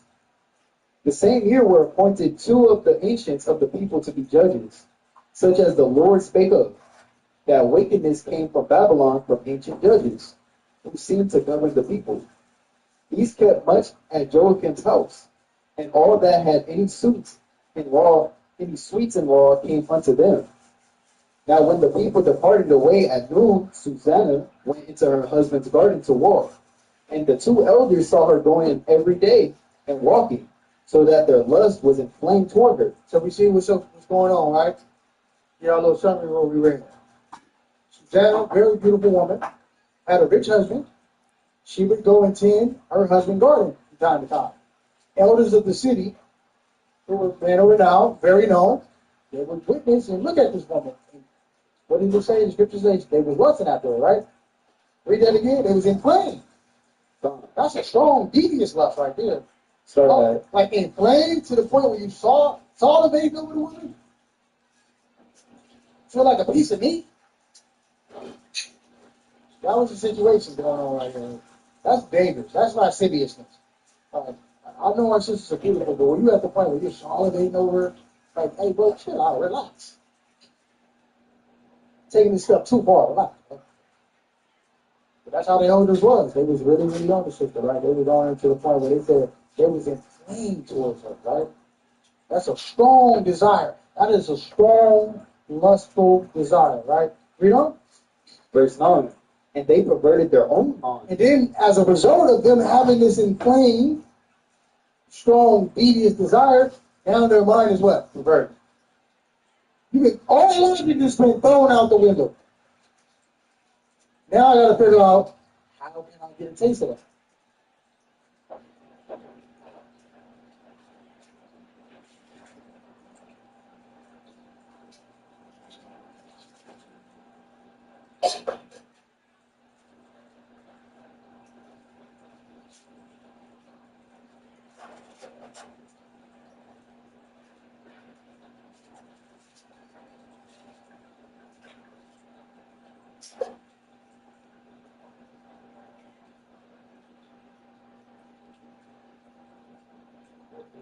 Don't we know men like that in the world? Being for the box. Can I be kidding with y'all today? We know men like that, don't we? They'll do anything. Travel 300 miles for it. Which is, now that's dehydrated, not thirsty. Hey, I'm not traveling 300 miles for no box. That's crazy. That's crazy. But you got brothers who do it. I mean on flight, but not driving. Flight is different. They said about an R&B movie, I travel to you, all that type of stuff, right? Yeah. You're not driving 300 miles. Stop it. Right? But these men was on that type of time, and they said, no, they was inflamed towards this woman, and they perverted their mind, right? We don't. And turned away their eyes, that they might not look unto heaven, nor remember just judgment, No, remember what? Just remember they are elders, so they was like, look, we're not gonna look down at our fringes, we're not gonna look up to the heavens, we might be on some devious type of time. Y'all know demon time, if they like to say. They was on demon time, right? We looking at this woman, we undressing her in our head, we doing all kind of manner of foolishness, right? These elders of the city, these are men of God. You know? Verse 12. And albeit they both were wounded with her love, yet there's not one show another his grief. For they were ashamed to declare their lust, that they desired to have to do with her. They should have been ashamed. Ain't this woman married? What is wrong with y'all? Right off the bat, they already going off. First of all, to have that kind of strong lustful desire for any of our sisters, you got to share. There's one thing if the woman was unmarried and you took a liking to her, but it's a whole other thing when you going into lasciviousness and you having this desire to the point where you like undressing her in your head. Like, relax, brother, relax. You don't even know the situation in this woman, right? You don't even know what's going on, right? He said a sin thing should be a sin. That's a funny thing. Sin thing should be a sin, right? Read on. Verse 12. Yet they watched diligently from day to day to see her. Yeah, they was diligent. I mean, they didn't miss a day. I don't know if a sister ever had a creep vibe like that. You know what I mean? Was it creepy like that? I don't know if y'all ever been through that. No, not like that. Let me mama call you. You had a creep just like, he just couldn't take his eyes off you. I'm talking about back in your, you know what I mean? When you were young. Yeah. It's weird. Is it weird? It's weird. It's like, okay, all right, thank you, but then you locking eyes with her. Look, this shit right there. This shit up. Oh, wow, bro, chill, relax, bro. Now you're making her uncomfortable. You're making her uncomfortable. This is how these men was towards Susanna, right? Read on. Verse 13. And the one said to the other, let us now go home, for it is dinner time. So when they were gone out, they parted the one from the other, and turning back again, they came to the same place. So they said, hey, look, it's time to go home for dinner time. But they both had alternative plans that they didn't tell each other. They both came double back. That's how it is. Like, look, all right, we're going to go ahead and wrap it out. I'll see you tomorrow, brother. But they spent the block, both of them. They both spent the block. Like, what you doing here? What you doing here? One of those situations, right? Read on. And after that they had asked one another the cause, they acknowledged their lust. Then Hey, what you doing here? He's like, look, bro, I ain't gonna even lie, man. I came back because I was trying, you know what I mean? See what she talking about. Why you here? Brother's like, I'm on the same type of time you are. So they're like, well, look, since we on the same demon time, why? I don't want to kill the story. Keep reading. Watch this. Then appointed they a time both together when they might find her alone. And it fell out, as they watched a fit time. She went in as before with 2 maids only, and she was desirous to wash herself in the garden, for it was hot. And there was nobody there save the 2 elders that had hid themselves and watched her.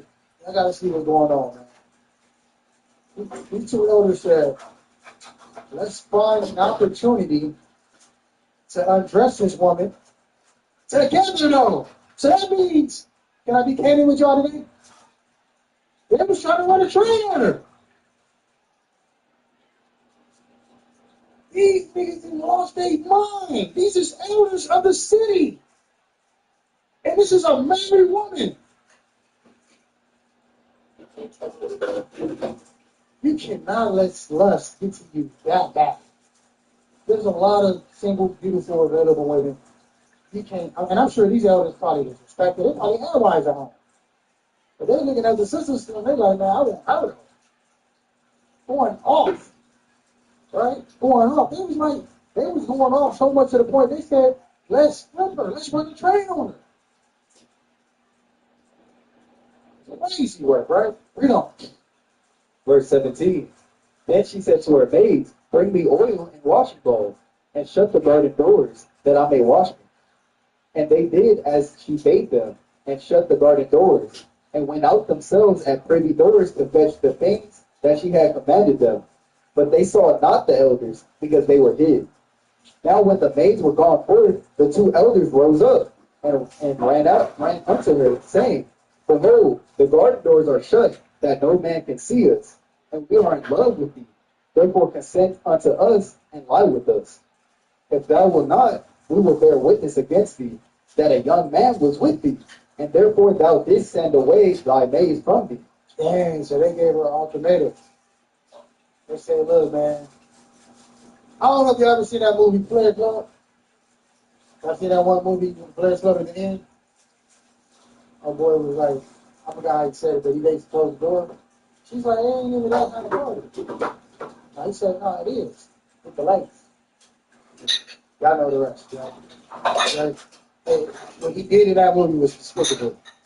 He did something that's rhymed with break. Take out the G word. Y'all know what it is, right? That's what he did. But now, look, this is what the same these elders are trying to do to the system. They gave an ultimatum. They said, look, either give us what we want, or we're going to fabricate a story against you. Now, here's the point. Why I chose this story, right? There's plenty of other stories we can go into, but this one in particular. These were men of renown. These were respected men that you don't think could do this.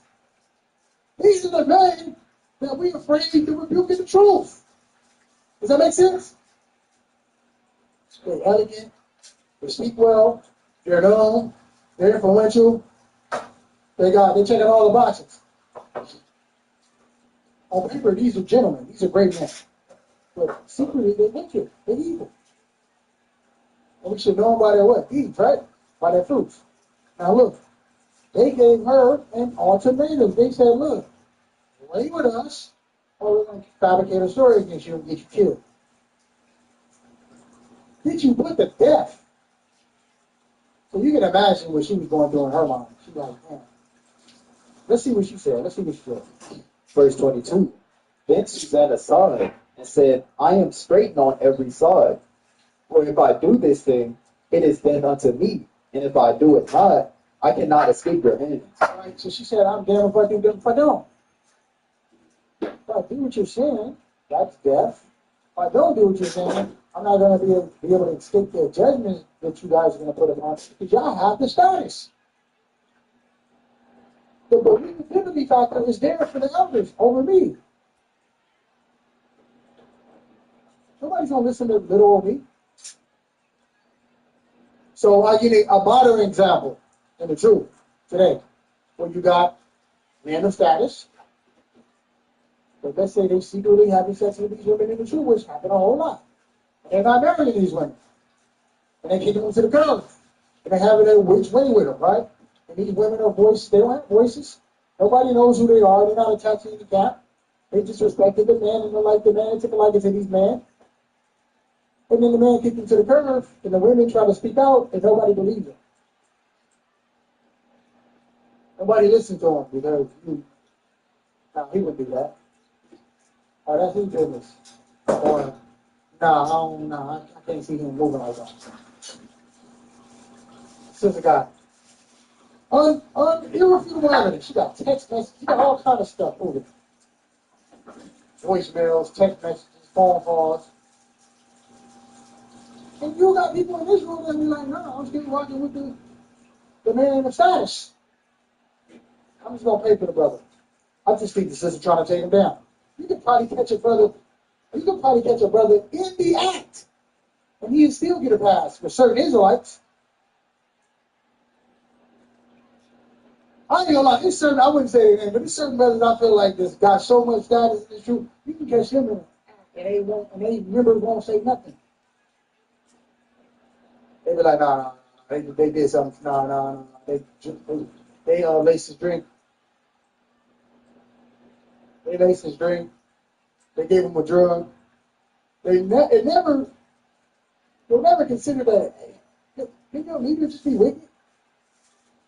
Couldn't it just be that he a bad judge? Has that ever crossed your mind? For the Most High's ability right now, or no? They always, kind of deflect the blame, right? You see that a lot in Israel, unfortunately. Deflecting the blame rather than taking the onus, the responsibility, especially as a man of renown, because you got to judge them even harder because they know that. Right? The much is given, much is what? Required. We know. Verse 23.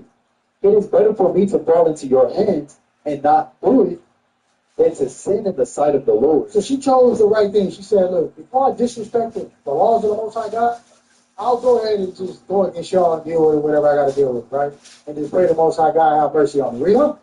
With that, Susanna cried with a loud voice, and the two elders cried out against her. Then ran the one and opened the garden door. So when the servants of the house heard the cry in the garden, they rushed in at the privy door to see what was done unto her. But when the elders had declared their matter, the servants were greatly ashamed, for there was never such a report made of Susanna. And it came to pass the next day, when the people were assembled to her husband Joachim, the two elders came also full of mischievous imagination against Susanna to put her to death. To put her to what? To put her to death. This is some serious unrighteous judgments right here. Right? They came with a conspiracy to put this woman to death. We're going to confront her husband, and we're going to tell him, hey, you know your wife is a harlot. You know your wife was having sex in your garden with men that you don't even know. She didn't even have the decency to try to hide. She was doing it right in front of us. This is what these elders are going to try to, story they're going to come up with. They said that they had, like, what is that? Crazy imagination? Mischievous imaginations. Shit. Right? We don't. Verse 29. And said before the people, send for Susanna, the daughter of Kelsias, Joachim's wife. And so they sent. So she came with her father and mother, her children, and all her kindred. Now Susanna was a very delicate woman, and beauteous to behold. And these wicked men commanded to uncover her face, for she was covered, that they might be filled with her beauty. Nothing. She's so righteous that she covered everything. That's cool. How was your day? They said, nah, let's get one last little look. Let her take it off. These some weirdos, right? They're taking it too far. In the midst of judgment, they still trying to get a look. Let me get one more peek. Before we hang her on the gallows, let's get one more peek. Peter. Verse 33. Therefore her friends and all that saw her wept. Then the two elders stood up in the midst of the people and laid their hands upon her head. And she was weeping, looked up, and she weeping looked up toward heaven, for her heart trusted in the Lord. And the elders said, as we walked in the garden alone, the woman came in with two maids and shut the garden doors and sent the maids away. Then a young man who there was hid came up to her and lay with her. Then we Does that even sound right? Yep. Brothers, y'all remember when we used to be in the world, right? When we used to go to the club for the youngsters, for the brothers that used to do that, right? Y'all remember the women when they used to go to the bathroom? Didn't they used to go to the bathroom together? Bearing arms? Y'all remember that? The women go bearing arms together, right?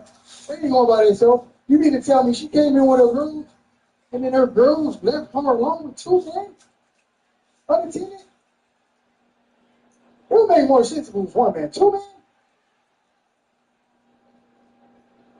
That don't make any sense. So this is what the elders said. She came in with her girls, her servants, her maids. So these women were with her. And then they seen us, and they decided to leave us along with her. That don't make any sense, right? Now, the girls coming together to leave together. That's how it always works, right? They grabbing the arms and all that and going to the bathroom, so they're not doing it, right?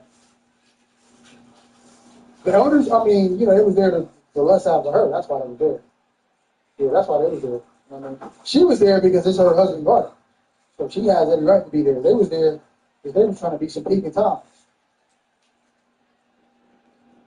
Nobody saw them come in. That's another thing. So they was creeping. They was creeping. They was on some like, man, we're going to try to find our way. We're going to just wait for the right out. That's crazy, though, to think about. That's shit. Pray the Most High never let y'all get that far in lust, like to where you get the. All right, I'm gonna take some penitentiary chances for this box. Crazy. I'm gonna risk it all. Mind you, Mary box. She off limits. Brothers don't care. I don't care. I don't care about that one. We don't. Verse 38.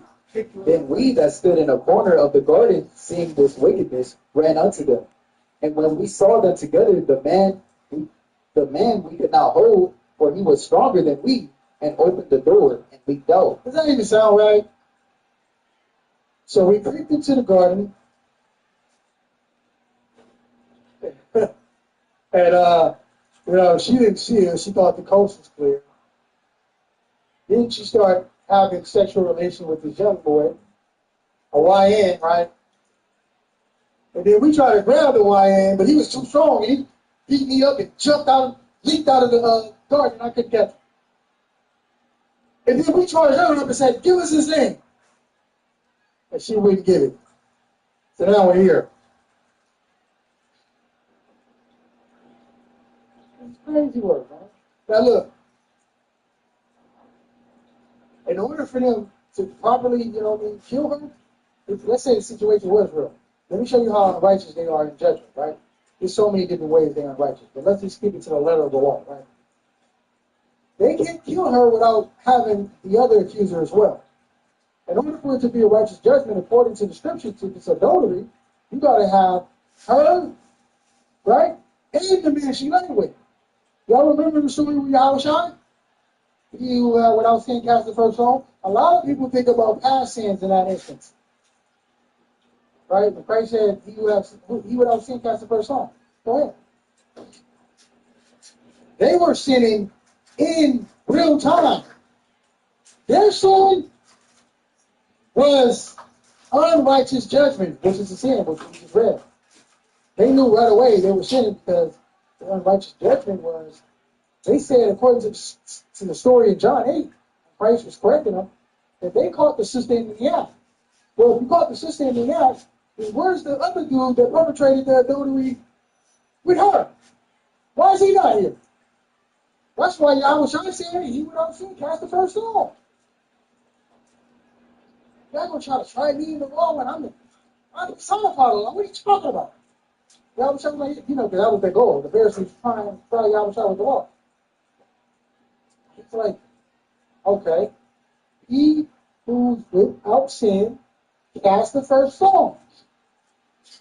A lot of Christians read that story and think about past transgressions. No, they were sinning in real time because they were supposed to bring the man and the woman. So here's the same situation right here with Susanna. The history of Susanna.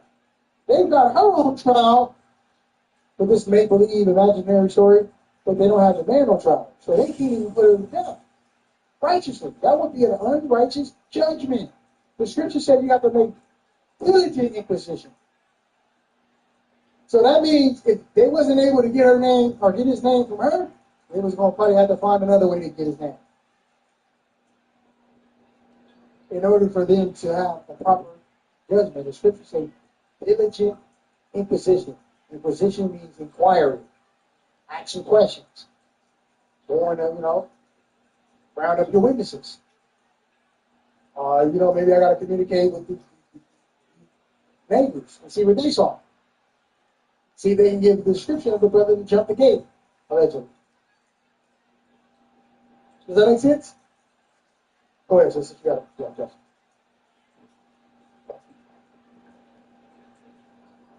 Real quick, you know who else does that? Ishmael. So what? Ishmael does that. They do that to this day. They rape them, and then turn around and want to chop their heads off because they call them harlots, but they rape them. They do that to this day. Yeah, these are wild boys, man. They'll rape them and then chop their heads off? Because the women don't have a say-so. And they'll turn around and say, "Oh, she uncovered her head," or whatever thing. Oh, yeah, they go there and they rape them women and they leave them. It is crazy judgment on them. It is crazy out there, though. I heard in Dubai they urine on women and take a deuce on a woman. They got unlimited money out there in Dubai. We got our sisters, Instagram models, right? Beautiful sisters. They'll go out there to Dubai for 20 grand and then let one of them Saudi Arabian prince pee on them and doo-doo on them for 20,000. I wish I was lying. I'm not. Damn, you willing to sell yourself for that you willing to go that low for 20 minutes? Let somebody cock a urine and dookie on you? Like, what the hell is wrong with our sisters, man? We can't be that damn hungry for money. At what point do we draw the line? Is it just fair game? No lines? We don't got no lines no more, huh? Those lines is gone, huh? Some of the sisters getting tricked here. I mean, I can't say they're getting tricked no more because they've been doing that since 2015. We're in 2025. You know, other sisters that come back, they come back and let you know what it really is. They like, look, man, it ain't all that what it cracked up to be. They make you do some heinous things for that little 25,000.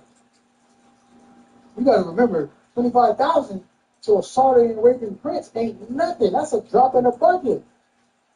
That's $20 to the club. You throw it up. They'll give you 20,000 that humiliation.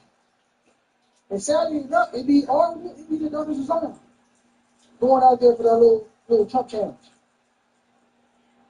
But here's the thing.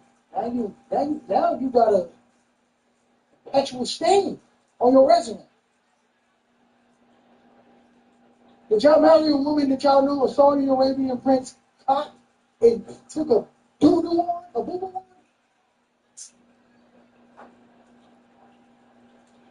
Like, where did he boo-boo on you at? Your stomach? Your chest? Your neck? What are we doing? Right, so to the sister point, yeah. Our people, we sold ourselves for now, right? Now look, going back to the story. These men said, listen, we're going to kill this woman because she was having sex in her husband's garden. And we wasn't able to get a hold of the YN that she was having sex with. So we got her, and now we're going to kill her. That was their story, right? We don't. Verse 40. But having taken this woman, we asked who the young man was, but she would not tell us. These things do we testify. Then the assembly believed them as those that were the elders and judges of the people. See, they believed them, and that's what's going on in Israel. We got way too many of y'all believing these fake, every unrighteous judges. And all they show you in their fruit is that they're evil and wicked as hell. And you still, blind leaders of the blind, just going with it. Instead of going back to the scriptures and being like the Church of Berea, right? Validating these things and seeing that these things are true, you just take everything they say at face value. Now, I can understand it in the beginning if you're new to this. But thank God for my elders, because they never had an issue with brothers asking questions. They never had an issue with that. They say if you ask a question, man, he always opened this. He had an open door policy. He didn't ask me anything about the scriptures. Let's go. That's good. That's good leadership. But you have situations where you can't ask your elders nothing. What I told you, that's what it is, nigga. Don't say nothing. And if you get to talking too much, we're going to reprimand you. That was the situation with this story of Susanna. These elders had status. These elders were renowned. They were known. Like I said, everybody around the town respected them. So what they said was golden. I had a true story, right? The job I used to work. Make a long story short. So the work that we did was intermodal. So we were a contractor that worked for a bigger organization, So the bigger organization, the hub manager was over the entire railroad. So his job was to oversee the whole entire operations. But his job wasn't necessarily assigned to overseeing what I did. But he thought, since he seen me doing something he thought was inappropriate, he felt the need to try to send me home. Although that wasn't his job description. But he was over the whole entire operation, so I guess he thought I could do that. So he got in communication with my manager, my terminal manager. He had a conversation with him, and he was like, "Hey, listen, such and such was doing blah blah blah. I can't remember what it was that he accused me of. You gotta send him home for the day." So the terminal manager called me in the office. He said, "We're gonna have to send you home because our manager said he'd seen you doing such and such and such." I said, "Okay, I know he's the hub manager, but what evidence does he have?" I don't care about him being a hub manager, because y'all gonna have a labor complaint. He needs to validate this.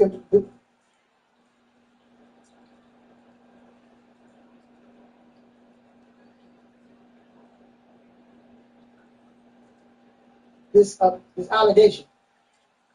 So, does he have a camera?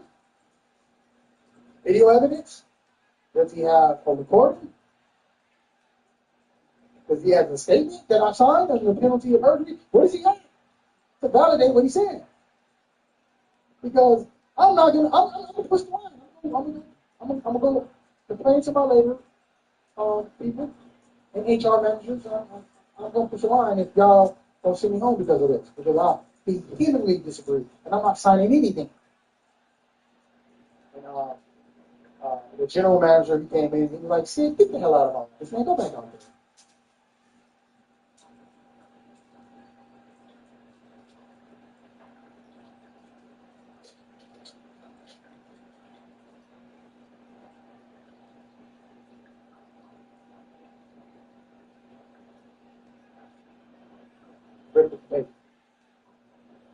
It was because I stood my ground, though. If I would have stood around, I guess he's the hub manager. I guess I'm signing my life away right here. Because he said so. Because the white man in the suit said so.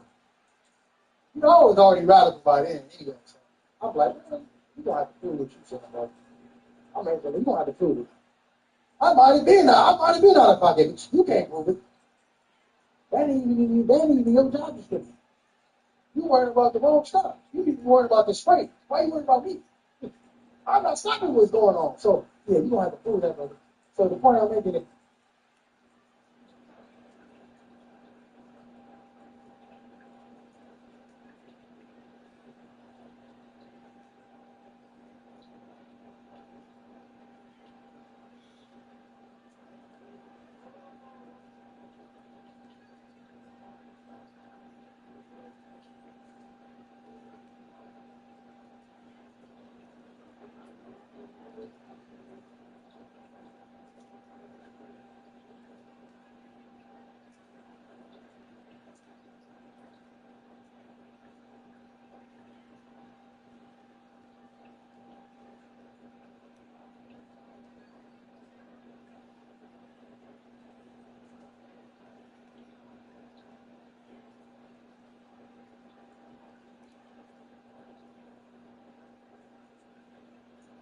the scriptures and see the things that we're saying are true. Don't prove it. You know, we're not saying we're perfect, we try our best. I think we really are sincere here. But, you know, go ahead and verify the scriptures yourself. That's why we give y'all the scriptures to tell y'all to go search them. You know, and don't just, believe in man. This man can make mistakes. Right? So, we see an example in the history of Susanna where they didn't even question the man. They said, hey, look, they got a voice, they're older, and they're known. I guess we just got to believe them. And Susanna, hey, we got to hang. Sorry. Man. No question, no diligent inquisition in there, right? But thank God for Daniel, right? Because let's see what Daniel did, right? You know? So they condemned her to death Then Susanna cried out with a loud voice and said, O everlasting God, that knowest the secrets, and knowest all things before they be, thou knowest that they have borne false witness against me. Right? And behold, I must die. Right? Whereas I never did such things as these men have maliciously invented against me. They're lying. They're coming up with a plan against me, you know? And the Lord heard her voice. Therefore, when she was led to be put to death, the Lord raised up the Holy Spirit of a young youth whose name was Daniel. He had to put the spirit on the youngster. Because the elders wasn't righteous. He had to put the spirit on the young boys, right? Read on. Verse 46, who cried with a loud voice, I am clear from the blood of this woman. Hey, look, I'm not finna watch this woman die innocently. All of y'all are bedazzled in food, but not me. That take a little bit. I don't think y'all understand that situation. That takes some boldness, man. The Lord had to put spirit on him to do that. Imagine 300 people all saying, kill her, kill her. And then one little sheep said, nah, y'all tripping. He could have got knocked out. He could have died. He could have got mangled, beat up, whipped, stripped, all that. Stuffed out. What do you mean he's going to go against the crowd? Take his garment off? Part his garment? They could have did all kinds of things to him. Daniel was the only lone sheep out of everybody else, right? You got a whole community of people. You got to remember, when he was talking about executing a sister or brother, it's like a public spectacle. They're going to hang around. So everybody there to witness it. Daniel was like, hold on, y'all are tripping. Did y'all hear this story? I don't even think y'all listened to what they said. We don't. Verse 47, then all the people turned them toward him and said, what mean these words that thou hast spoken? Hold on, what you talking about? Y'all still eating? What do you know? So you mean to tell me you know more than the elders? You ain't number 19. You just got out the bed. Smell the titty. What are you talking about? Your breath still smell like Similac. So they're like, what you talking about, young boy? You know? So he, standing in the midst of them, said, are ye such fools, ye sons of Israel? Hey, y'all stupid. Israel, some of y'all are foolish. Some of y'all are dumb. Y'all got all the evidence in the world to be like, oh, brother's still righteous, I'm going to pray for him. Sister, she showed you that she everything against the scripture. I'm gonna just turn the blind eye. Brother been married 13 times in the truth. He mighty though. He mighty. Brother, you have destroyed 13 women. 13 families. But Israelites somehow turn a blind eye to this. I thought the objective was to build our families. How you get married 13 times in the truth? Well, they do that. I guess you can get away with it if you speak well. I guess you can get away with it if you look well. You look the part, you're charming. You're popular. You're a great debater. You can destroy families. All right? Really? That without examination or knowledge of the truth, ye have condemned the daughter of Israel. You didn't even examine the matter. Y'all was about to kill a humble, righteous daughter of Zion when you didn't even examine the matter. Read. Return again to the place of judgment, where they have borne false witness against her. Wherefore all the people turned again in haste. And the elder said unto him, come sit down among us, and show it us, seeing God hath given thee the honor of an elder. So the elders is like, who is this young, little, dusty, who is this? Now, Daniel wasn't dusty by any stretch of the imagination. He was really wealthy. But they're like, who's this youngster? He ain't on all of them. You ain't been in the truth as long as many more years. That's that pride and arrogance. Well, I don't even know your name. You don't even know who are you. Where you come from?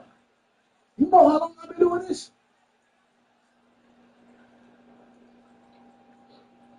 Right? Daniel, like, he don't care about none of that. Right, so the elders is like, they got their chest out, you know what I mean? Now let's pump it up. Right? Watch this. Verse 51. Then said Daniel unto them, put these two aside, one far from another, and I will examine them. Damn, Daniel was smart. He said, we're going to interrogate him, right? I'm going to take him into this interrogation room. I'm going to take him into this interrogation room, and I'm going to ask him certain questions. Let's see if they stories match. Daniel put the first 48 on him. Let's see if they stories going to match. Right? Let's get it while the topic is still hot right now, right? While the evidence is still hot. Let's separate them. Let's see if the story gonna pan out. Because Daniel said, I already know y'all already committed at least about 13 sins. For sure y'all giving a false report. And y'all bearing false witness against your neighbor. False report, bearing a false witness is one in the same. Right? So they're doing both of those things right off the bat. So he said, look, let's go ahead and separate them over here. I'm going to examine them over here. Right? Read on. Verse 52. So when they were put asunder one from another, he called one of them and said unto him, O thou that art waxen old in wickedness, now thy sins which thou hast committed, for thou hast pronounced false judgment, and hast condemned the innocent, and hast let the guilty go free. Albeit the Lord saith, the innocent and righteous shall not slay. Now then, if thou hast seen her, tell me under what tree sawest thou them come company together? Under a mystic tree. You know? And Daniel said, very well, that thou hast lied against thine own head. For even now the angel of God hath received the sentence of God to cut thee in two. So he put him aside and commanded to bring the other. Said, y'all see Minister Society? You know you're on that stuff, right? You know you're on that stuff, right? You know, you said you bought the bottle of beer and left. Who said that twin? You know you're on that stuff, right? That's what Daniel just did to her. Hey, you know you're on that stuff. That stuff. Daniel just said that to the elder. You know you're on that stuff, right? All right, read on. Verse 56. So he put him aside and commanded to bring the other, and said unto him, O thou seed of Canaan, and not of Judah, beauty hath deceived thee, and lust hath perverted thine heart. Canaanite and not Judah. You from the tribe of Judah. You from the head tribe. Elder, you acting like a Canaanite. That's why he said the seed of Canaan. You don't like the seed of Canaan. Like, I expect this from the Hamites, not Judites. Damn, bro, you let this lust pervert your mind like that?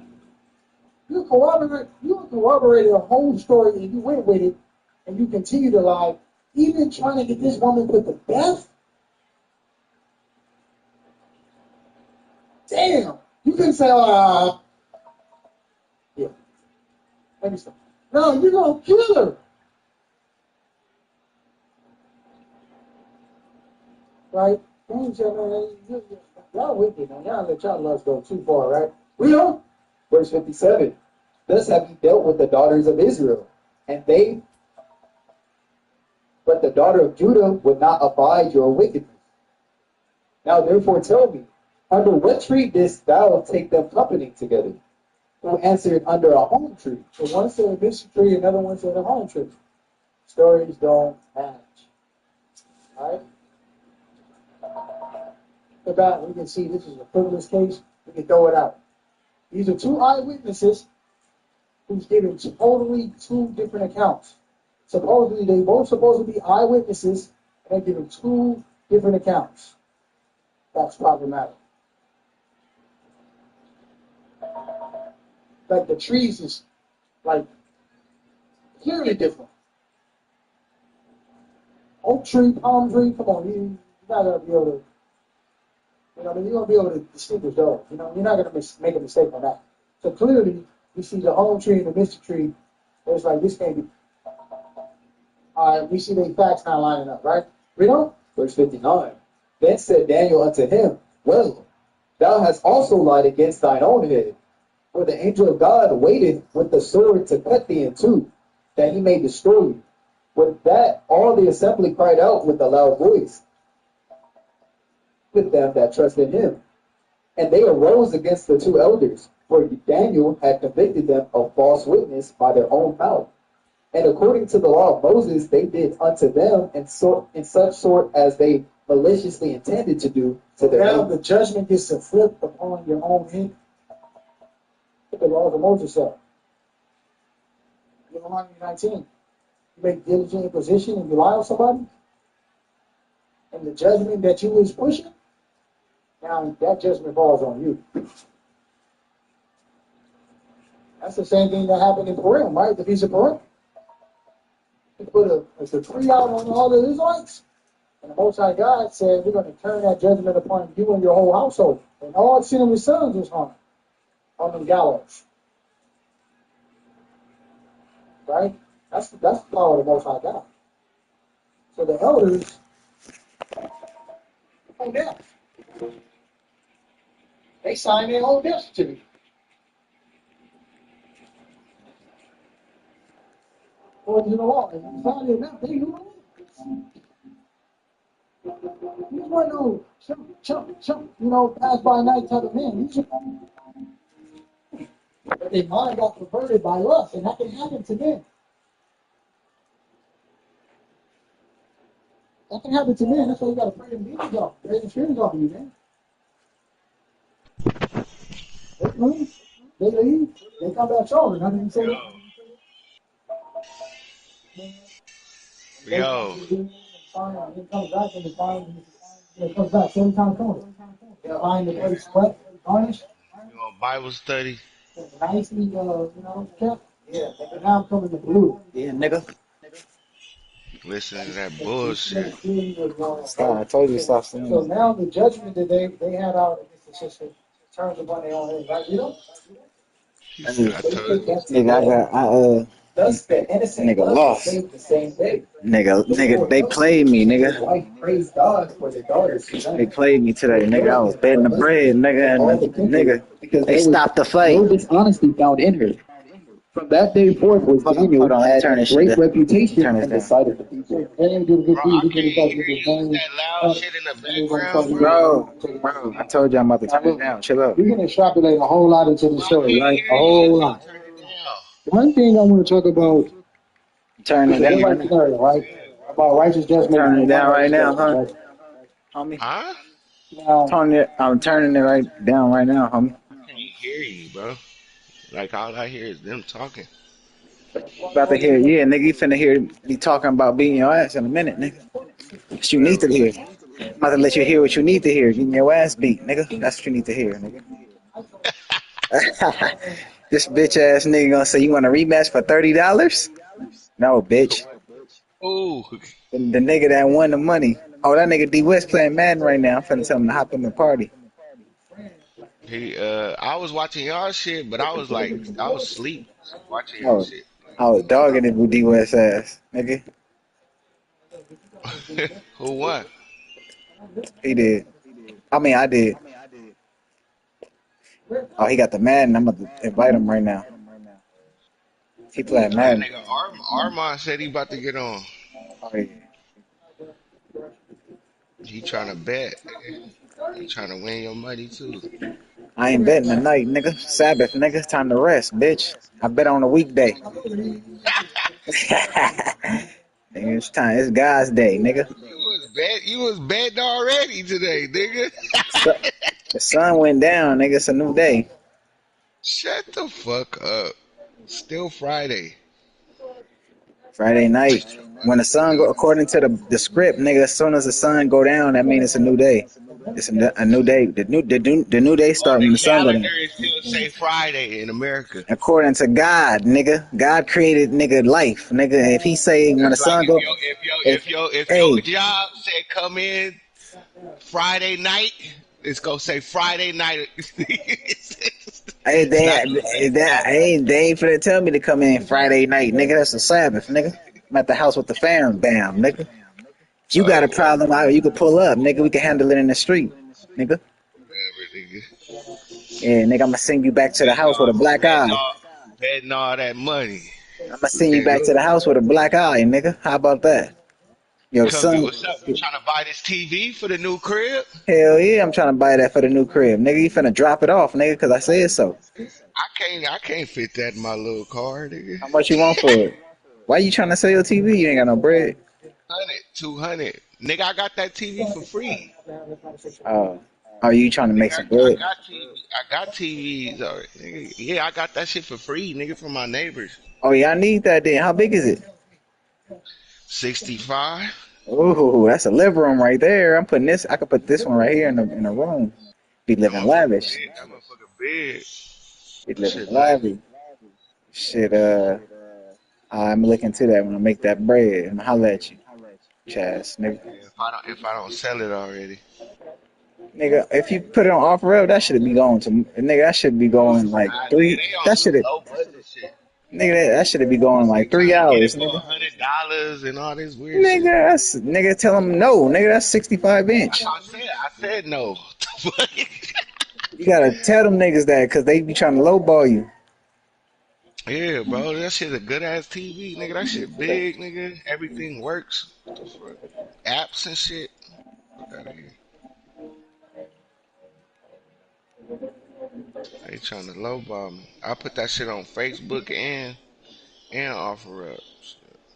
That's all right. That's all right. I still got our sponsor. This is only the thing. So, if he was a part of my organization, what I would tell you, Yeah, maybe you was calling me, nigga. Nigga, I had dozed off. I was taking a nap. I'm tired.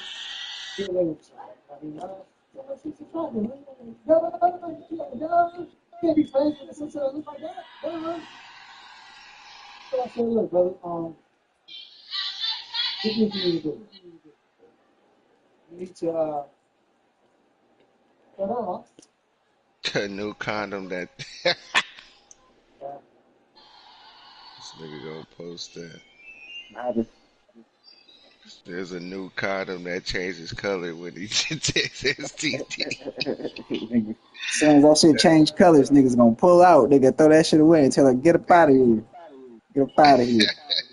Get up out of here.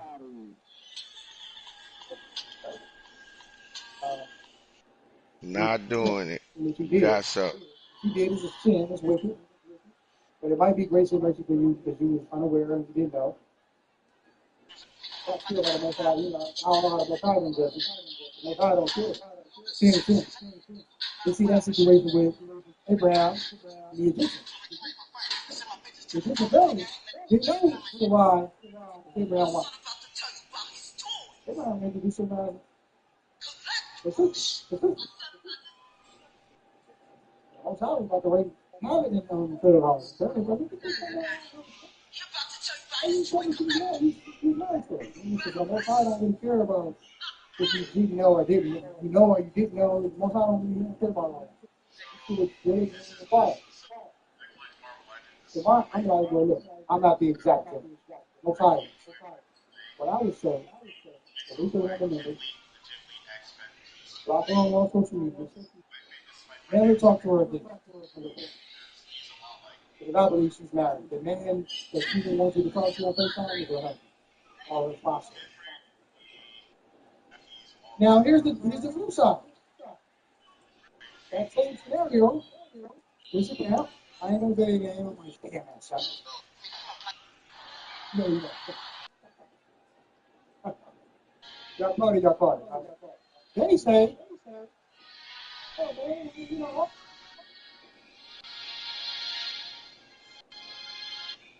You know about that, nigga? That's my song right there. That sexual seduction? The Snoop Dogg? How nigga said that sexual seduction? Sexual seduction.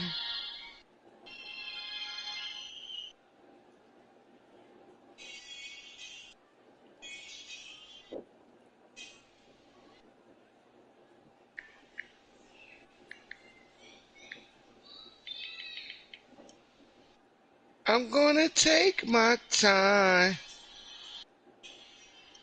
You see what I sent you? I sent you your soul used to be banging on me in the car, bumping that game. That shit used to have me hot.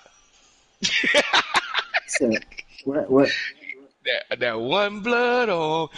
Oh You yeah. used to be throwing up the B. I used to be like, man, turn that shit off, man. As soon as that shit come on, you start banging and shit.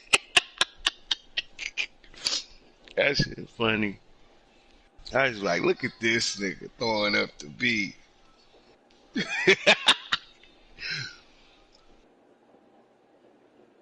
I had sent you that shit on the message. It said, one blood on. One blood, one blood, one blood.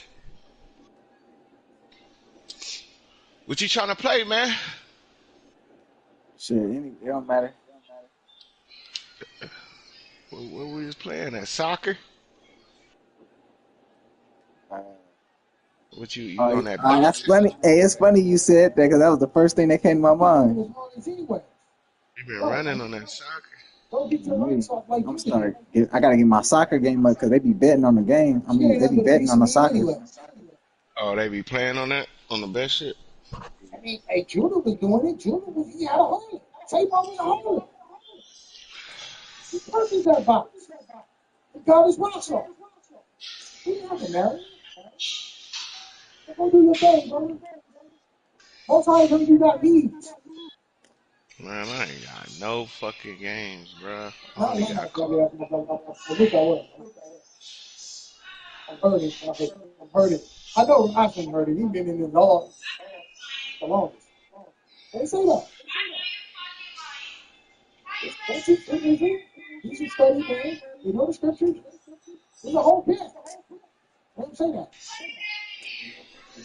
They will literally tell you, get your rocks off. All these women are. If you're not a virgin, you're not married to her.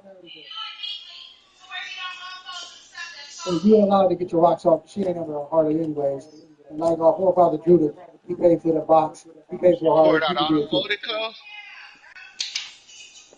Phoenix. So, what sounds more like a piece? Did I get anybody on the council that they gonna get it right? Now, to a righteous man, the one that I get. To an unrighteous man or a man that's new to the truth, yeah. This ain't that much different than the world.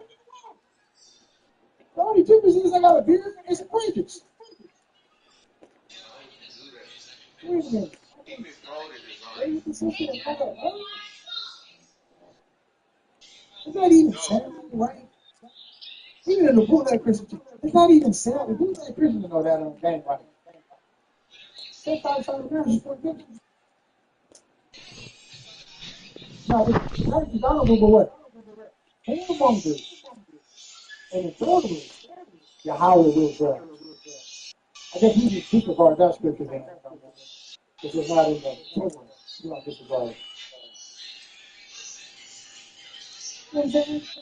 So we gotta stop this foolishness, man. We gotta stop, like, having some sense. I know some of these things sound attractive, they sound appealing, and pleasant to the ears. The ears are coming to the truth, and I could just have a. You gotta think about it. Hold on, time out. You mean to tell me these are the daughters of Zion, God's daughters, and you can just have your way with God's daughters? Fighting as virgins. Go.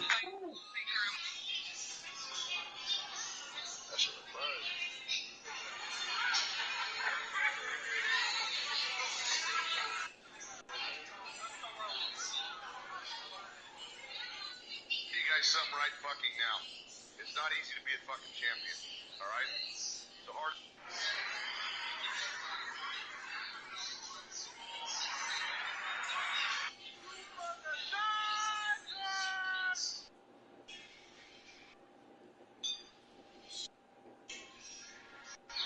What's all going on with Latinos lately, man?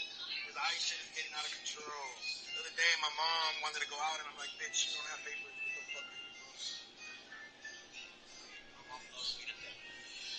So I told her to go iron the shirt for me. I didn't tell her which one. She was looking for a long time in the closet. I kicked her in there.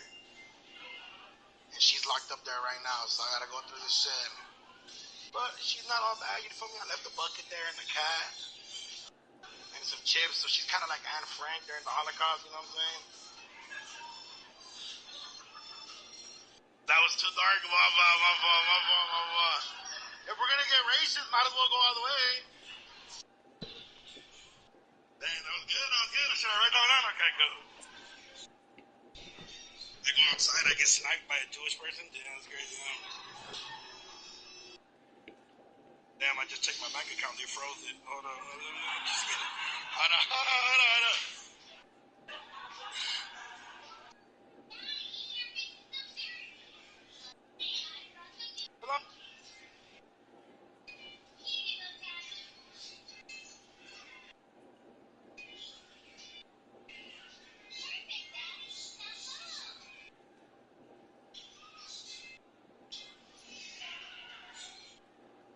What's going on with Latinos?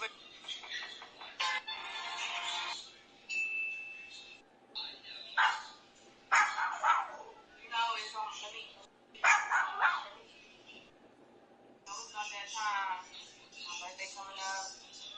Be gone for a minute. So I'm just stop preparing yourself. Mama, it's my birthday.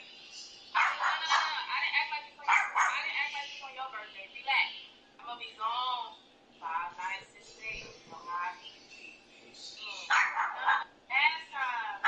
Last time you stayed with my sister, Who dog is that in the background? Tell him to shut up.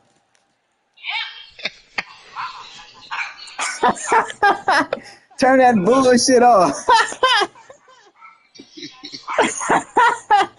That dog a little chump. Bark like a little chump. I'm gonna show you what a real bark like. Yeah. I'm gonna show you a real bark, nigga. That's a video, man. Get. He said, get him. I don't love them, I don't taste them, I duck them, smoke something, go to one new face who never fuck them, niggas be pressed for pussy, he ain't nothing, instead of worrying about who that bitch fucking, why don't you get you some money, 9 days out of 10, you see me stunting, running, wanna know my hotel and new phone, when she coming, I keep it 100, I get love from the hoes, money over bitches, nothing above it, like What you know about that, nigga? Stop, bro. Get down.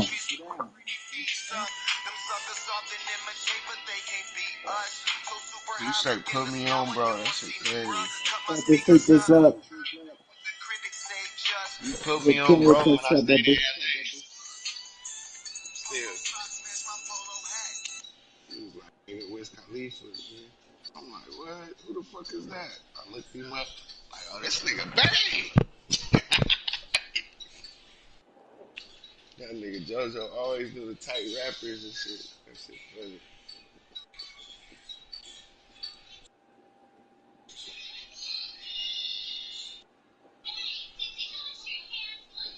Come on, clown. Damn, play something.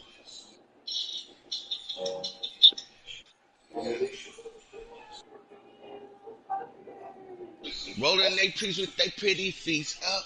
Them suckers up in them, they can't beat us. So super high, look in the sky where you gon' see me, bruh. Come speakers up, drowning out what the critics say. Just continue to smoke and remain G as fuck.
Nigga just retarded, bro.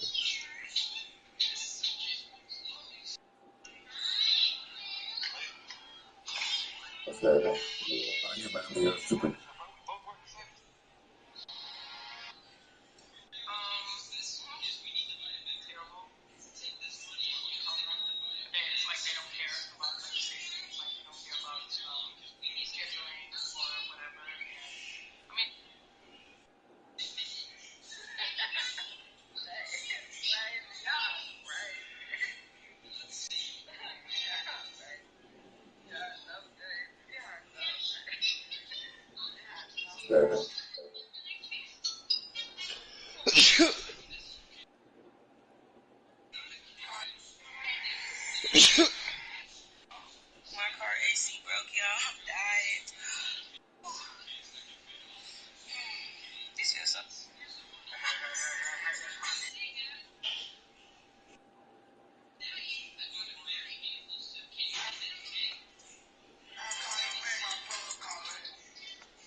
What you?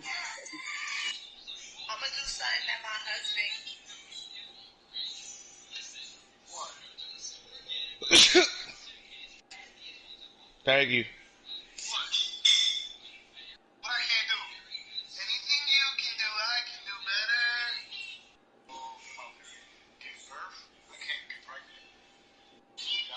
Saw that damn ruckus in the background.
What you think, sir?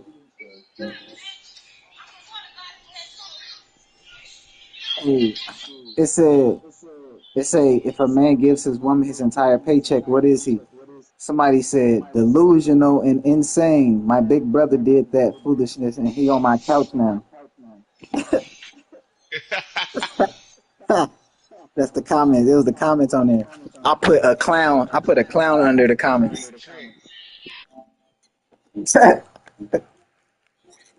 Straight clown.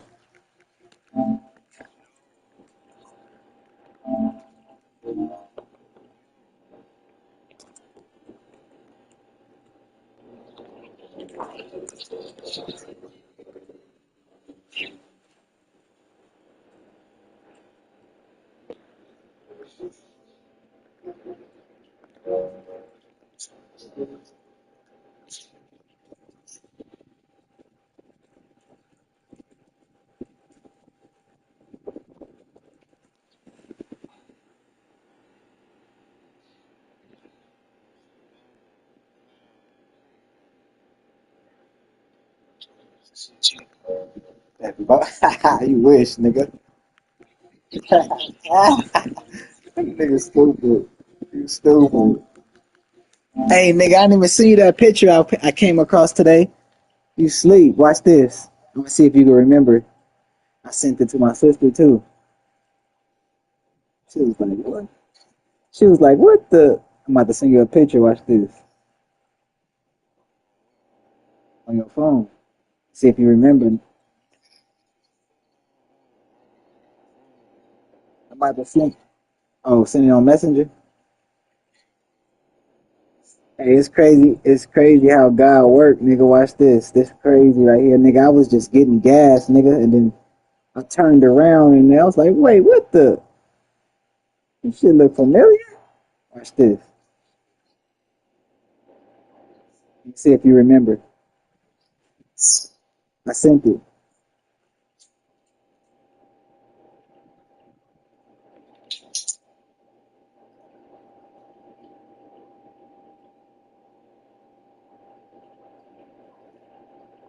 It's on your messengers. Check it out. Messenger, nigga. Facebook.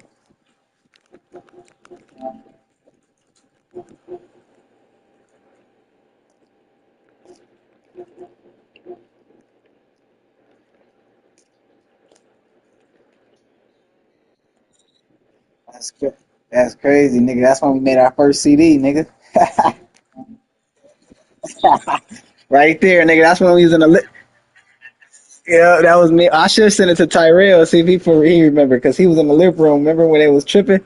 When she came in the room, he snitched on himself. Oh yeah, I gotta go see him. I know. Pennyco, I gotta see Pennyco with my hold on. 'Cause she hit me up. I know.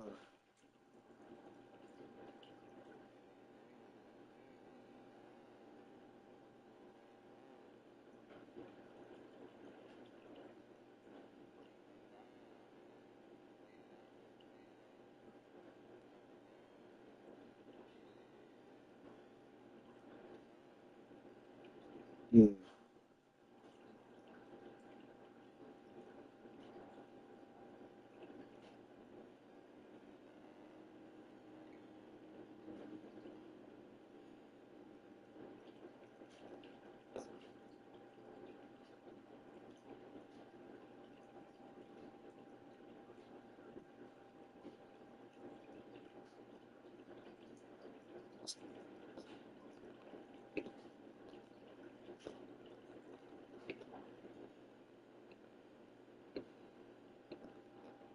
Nigga said he beat the odds. He's stupid.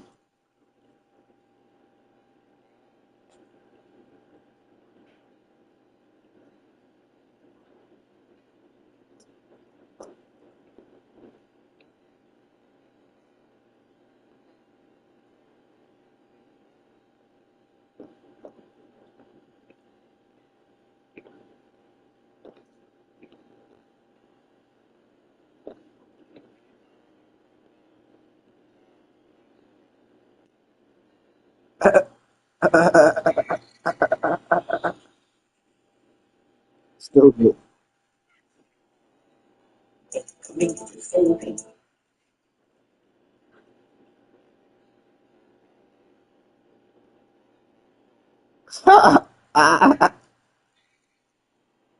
Damn.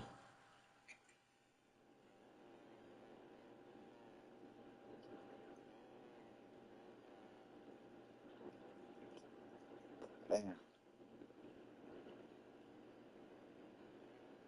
You gotta get in that word, nigga. You gotta get in that word, nigga. Study, nigga. He wants you to spend more time with him. He's trying to get your attention so he can spend more time with him. Oh my God.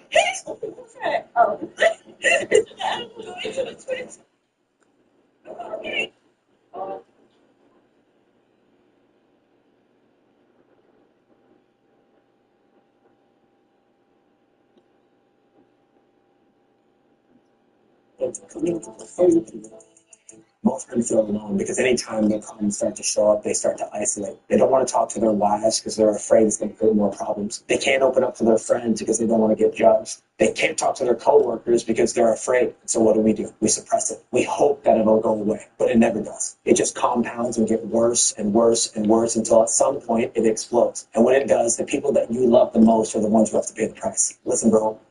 Your dark shit, it's welcome here. That's why I built the standard sequence. Because you're not alone. You've convinced yourself that your problems are unique, but they're not. Any man, any husband, any dad is going through the exact same thing you're going through. It just might be a different season. And here's the reality. The moment that you start to see another man going through the exact same thing that you went through, and he's on the other side of it, and now you have a blueprint. That's why the standard sequence exists. So listen, bro, if you're tired of doing this game alone, you have nobody to talk to, you're numbing out, and you're sedating, here's what I want to offer you. Just a conversation. Click the link below. Let's talk. Because in this group, not only do you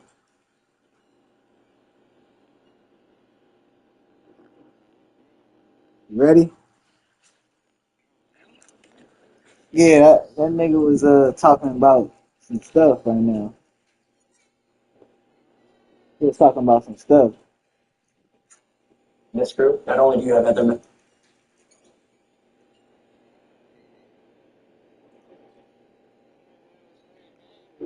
All right, hold on. I'm trying to download something. I'm trying to download cause my shit ain't in there. What's that bull spit in the background?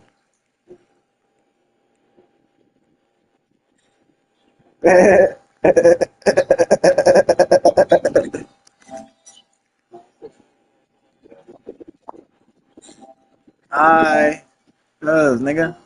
I'm that guy. Look, cuz out, nigga. She know I love her. That's why, nigga. What you mean? I'm gonna have my daughter tomorrow, homie. Oh man, did that nigga Herb ever come to your house? Herb ever come to your house? Capping, bluffing.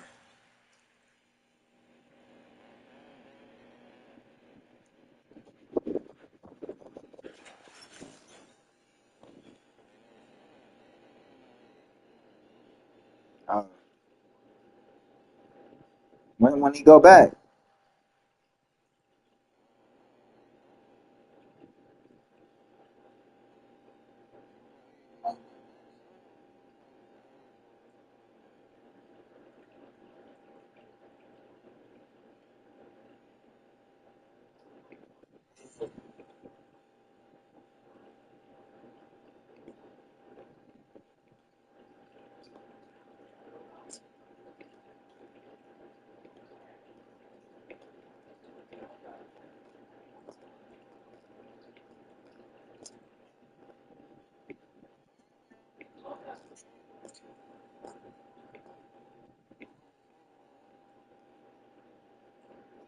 Oh yeah, I wanted to run that.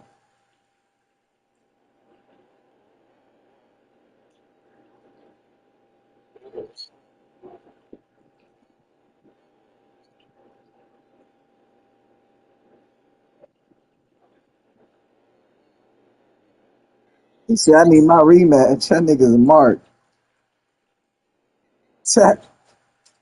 Mark Anthony.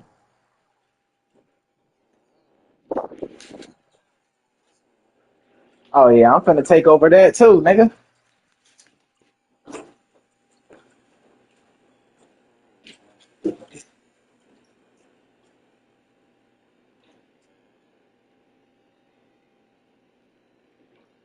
That nigga, I had that nigga Tiny Mac watching me too earlier on a YouTube. Hey, D West Tiny Mac was on there on the YouTube watching too when I was playing the nigga for the bread online.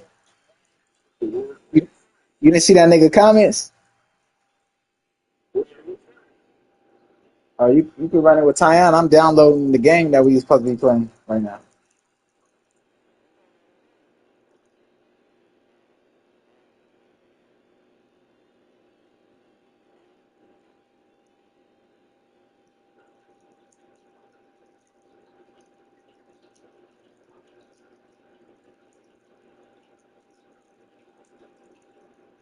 Oh, we're about to play the soccer.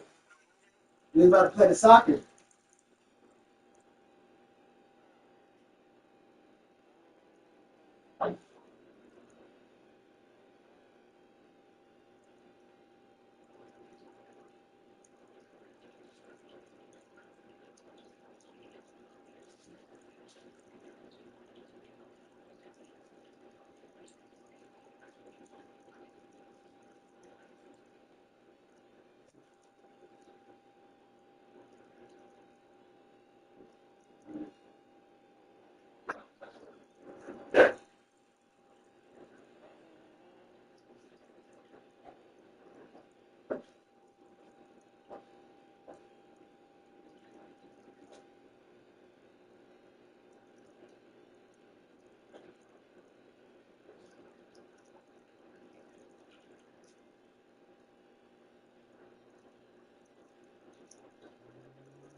Say how cute.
Come on, boy.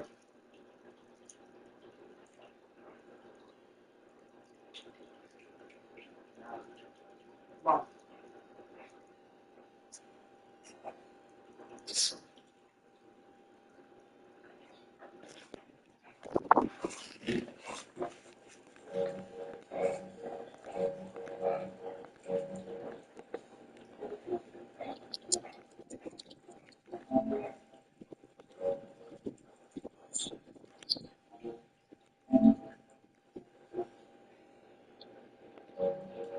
Share the screen. Share the screen.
Yeah, I'm watching.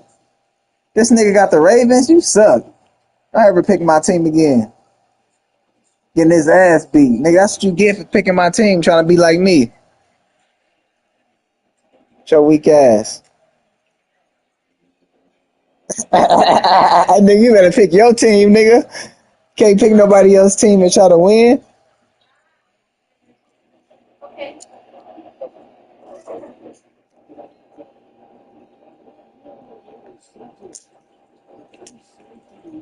Let him get a run back, nigga. Let him pick his team, cause I don't know what he on. Nobody can't pick my team and win but me, nigga. Nobody can't pick my team and win but me, nigga. You don't know what to do with Henry. You don't know what to do. You don't know what to do with Henry at all, and you don't know what to do with my nigga. What, nigga? I dogged you with Henry last game, nigga. Ran it all the way from the 1 yard line, nigga, like 100 yards on your whole ass. And you don't know what to do with the tight end, nigga, because you know I stay getting touchdowns with the tight end. 89, nigga. 89 all day. You already know. You should know about it by now.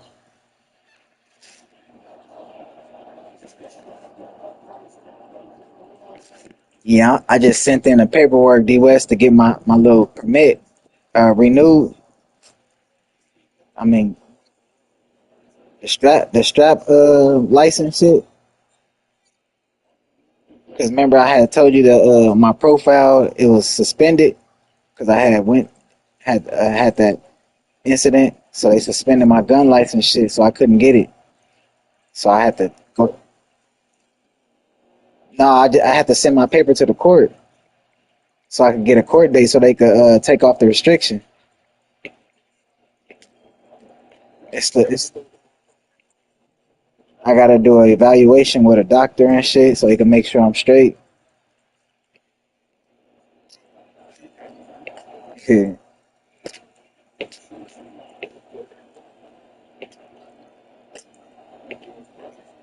yeah, I know. He gonna be like,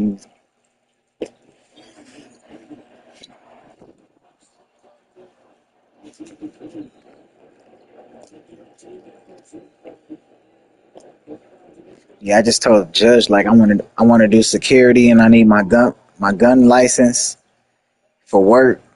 Shit.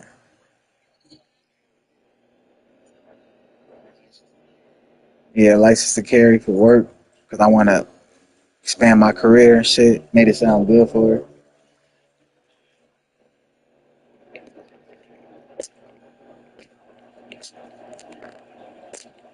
Boom.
Sure. Do you think men and women communicate differently? I think men.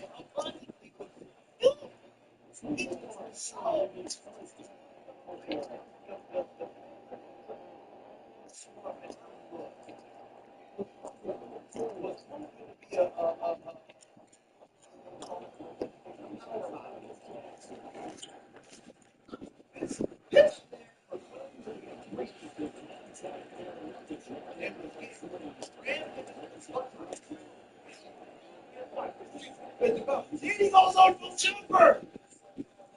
You double down.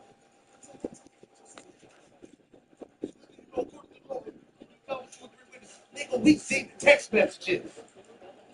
Oh, that was just in the fantasy room. No, it wasn't. Out of your own mouth, the text message literally said, yeah, it felt good. But it kind of hurt, you know. I'm a man, so I don't know how to hurt my back like a man. We don't have to work this day because that would hurt. I don't want it to feel like that next time. That nigga's a sicko. Well, first we do too. I have a question now. I say it assault. Are the officers and the judges going to say, where's your witness? Why? Because you admitted it. 2 or 3 witnesses. I read your text message. I saw it. Well, you're talking to the reader. You're trying to talk to me.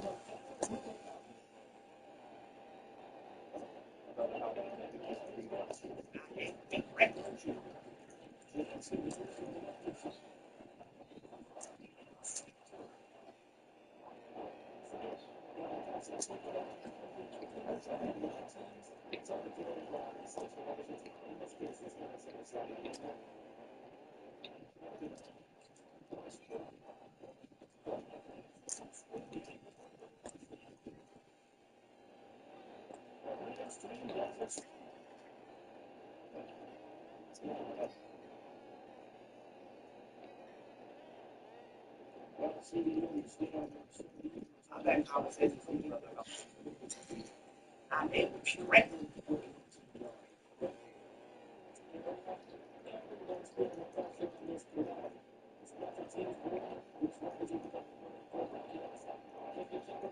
They broke up. This dude, yes, I'm gonna shoot my shot. This woman is married. You didn't even, the crazy part is, you didn't even say, you know, I'm gonna bring her to the truth. Whatever. Stop. No, it's just, yeah, you know, brother asked him, what he asked him, if state your name, where you from, he would say, you know, my name is, you know,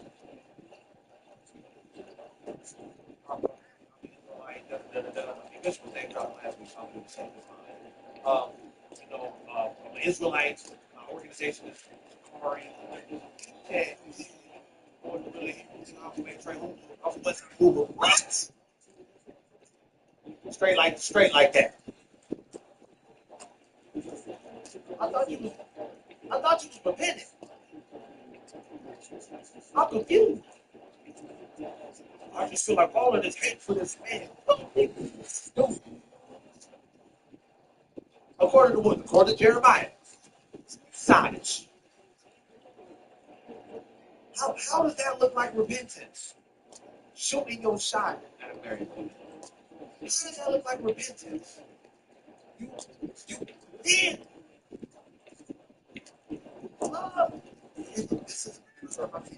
People love quoting scriptures. What the Christ hanging out with the heathens and the publicans? If that be sick, they're the ones that need a physician. I'm on a mission from God and Gumby. God in the before? What?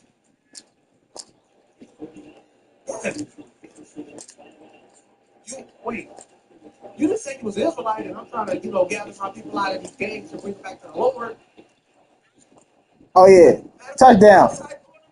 Touchdown, nigga. You say that you're part of something that repairs the nation, but you're also part of something that destroys the nation. A double minded. Oh, all of this hate. No! Y'all got, I said this last week, I posted. Y'all got to stop with that, all of we're still hate. Oh, all of this y'all still talking about. Shut up. You're not a judge. It ain't got nothing to do with hate. As a matter of fact, that's Leviticus 19. Stop sinning.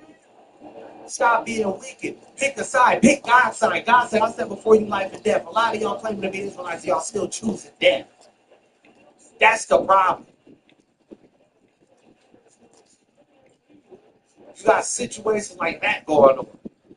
Then, when all of that transpired, y'all, well, we supposed to get grace. Yes, we are.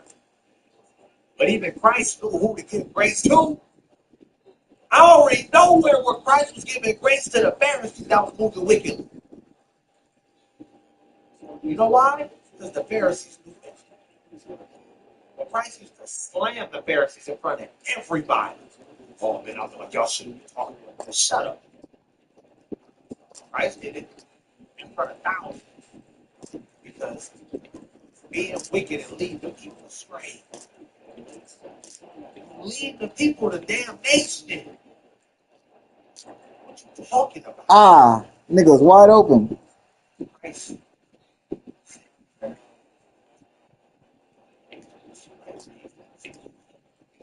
Woe unto you, scribes and Pharisees, and hypocrites, for ye take tithe of mint and anise, and cumin, and have a view the weightier matters of the law. See, y'all worried about tithing. Y'all keeping aspects of the law. Y'all hate to this over here. Y'all hate to the tithing. Y'all hate to certain aspects of the law. But he said, but you won't get it this week. A lot of these brothers, this is not a green light, be honest, not wearing focus. A lot of y'all brothers talking about being friends. Me, ain't got a life. Your leader is fornicating. Y'all brothers,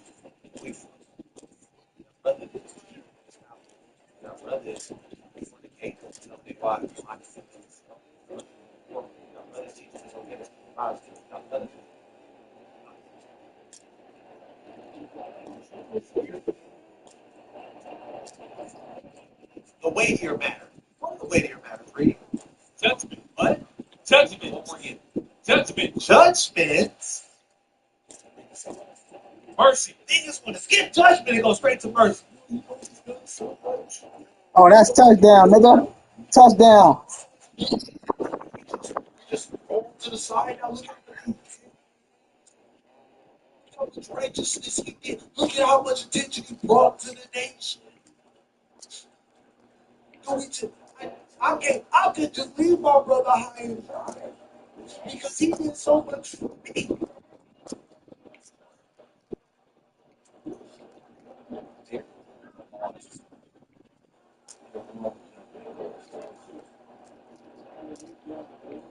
Then you got brothers that say stupid stuff like this. You got brothers that never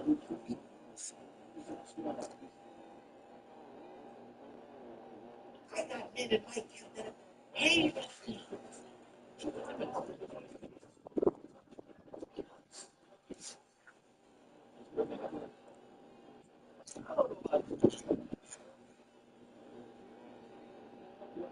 This is an organization.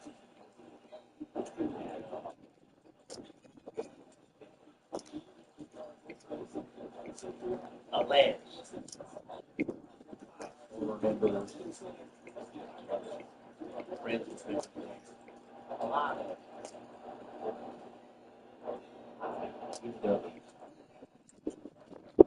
same man. The whole system full of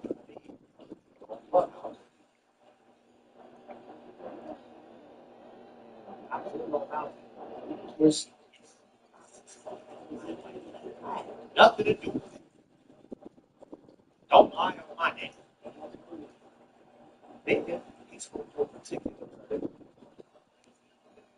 That's what it told me. I said, tell that. So, I'm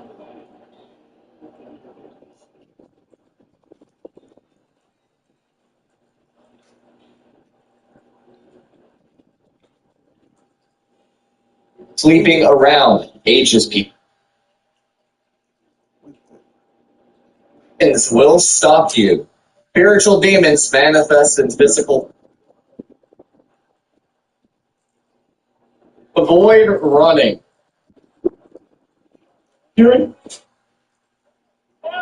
Hearing? With the hearing?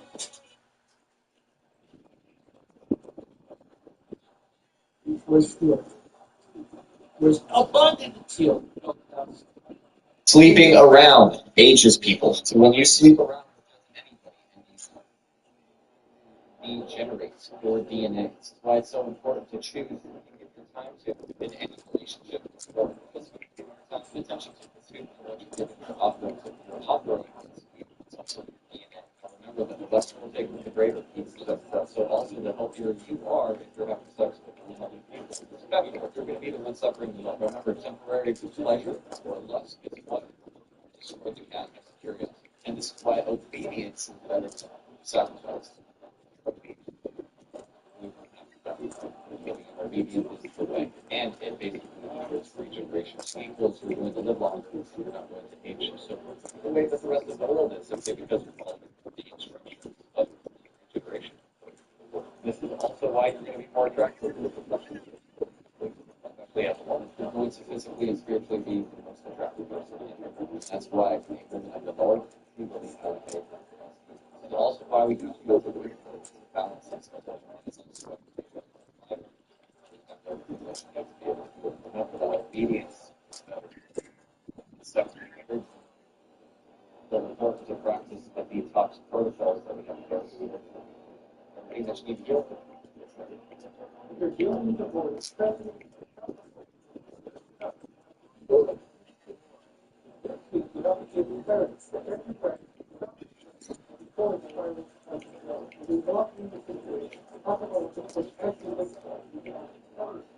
sleeping around. When you sleep around. That nigga doing that shit. he doing that shit. Okay. Okay. I look down for 2 seconds, look up, that nigga running for a touchdown.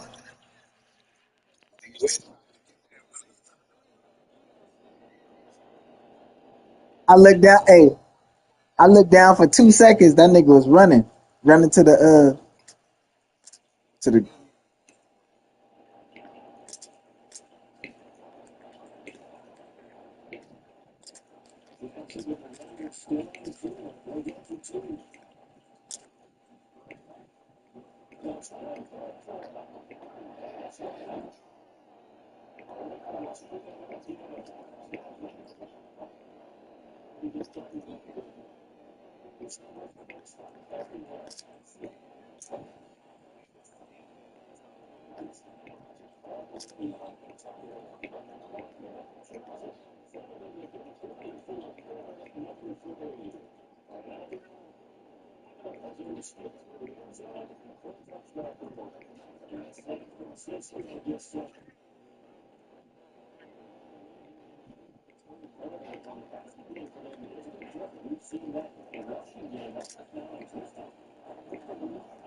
Oh, he tried to dog you.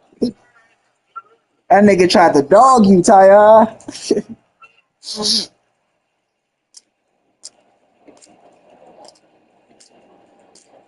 You a dog groomer who's been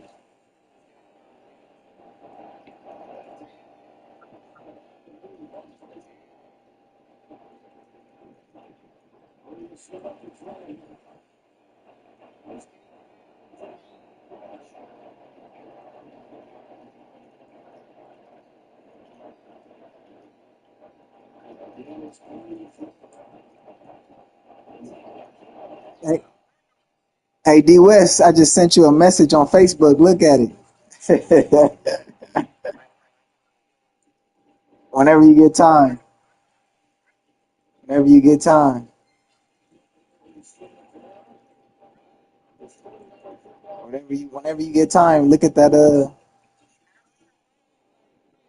I said whenever you get time. Did you hear anything I said, nigga?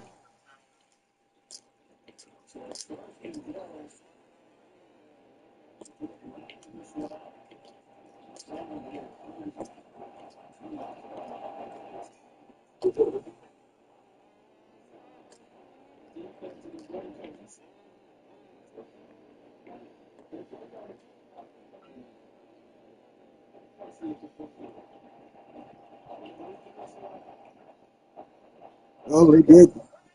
He, he did that.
Oh.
That nigga said, go ahead and quit.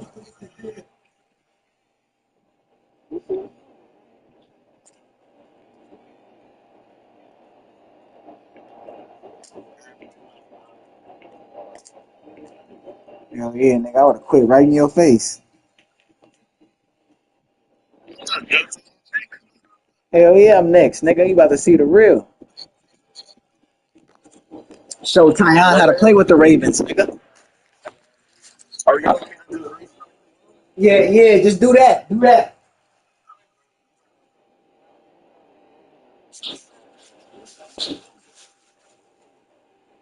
Finna pop one of these frozen grapes right now.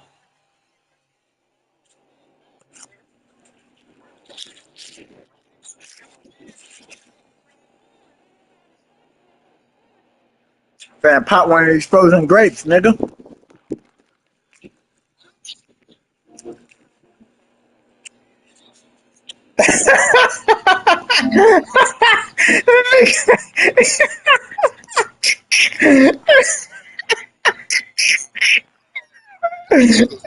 That nigga said, what are you talking about, nigga?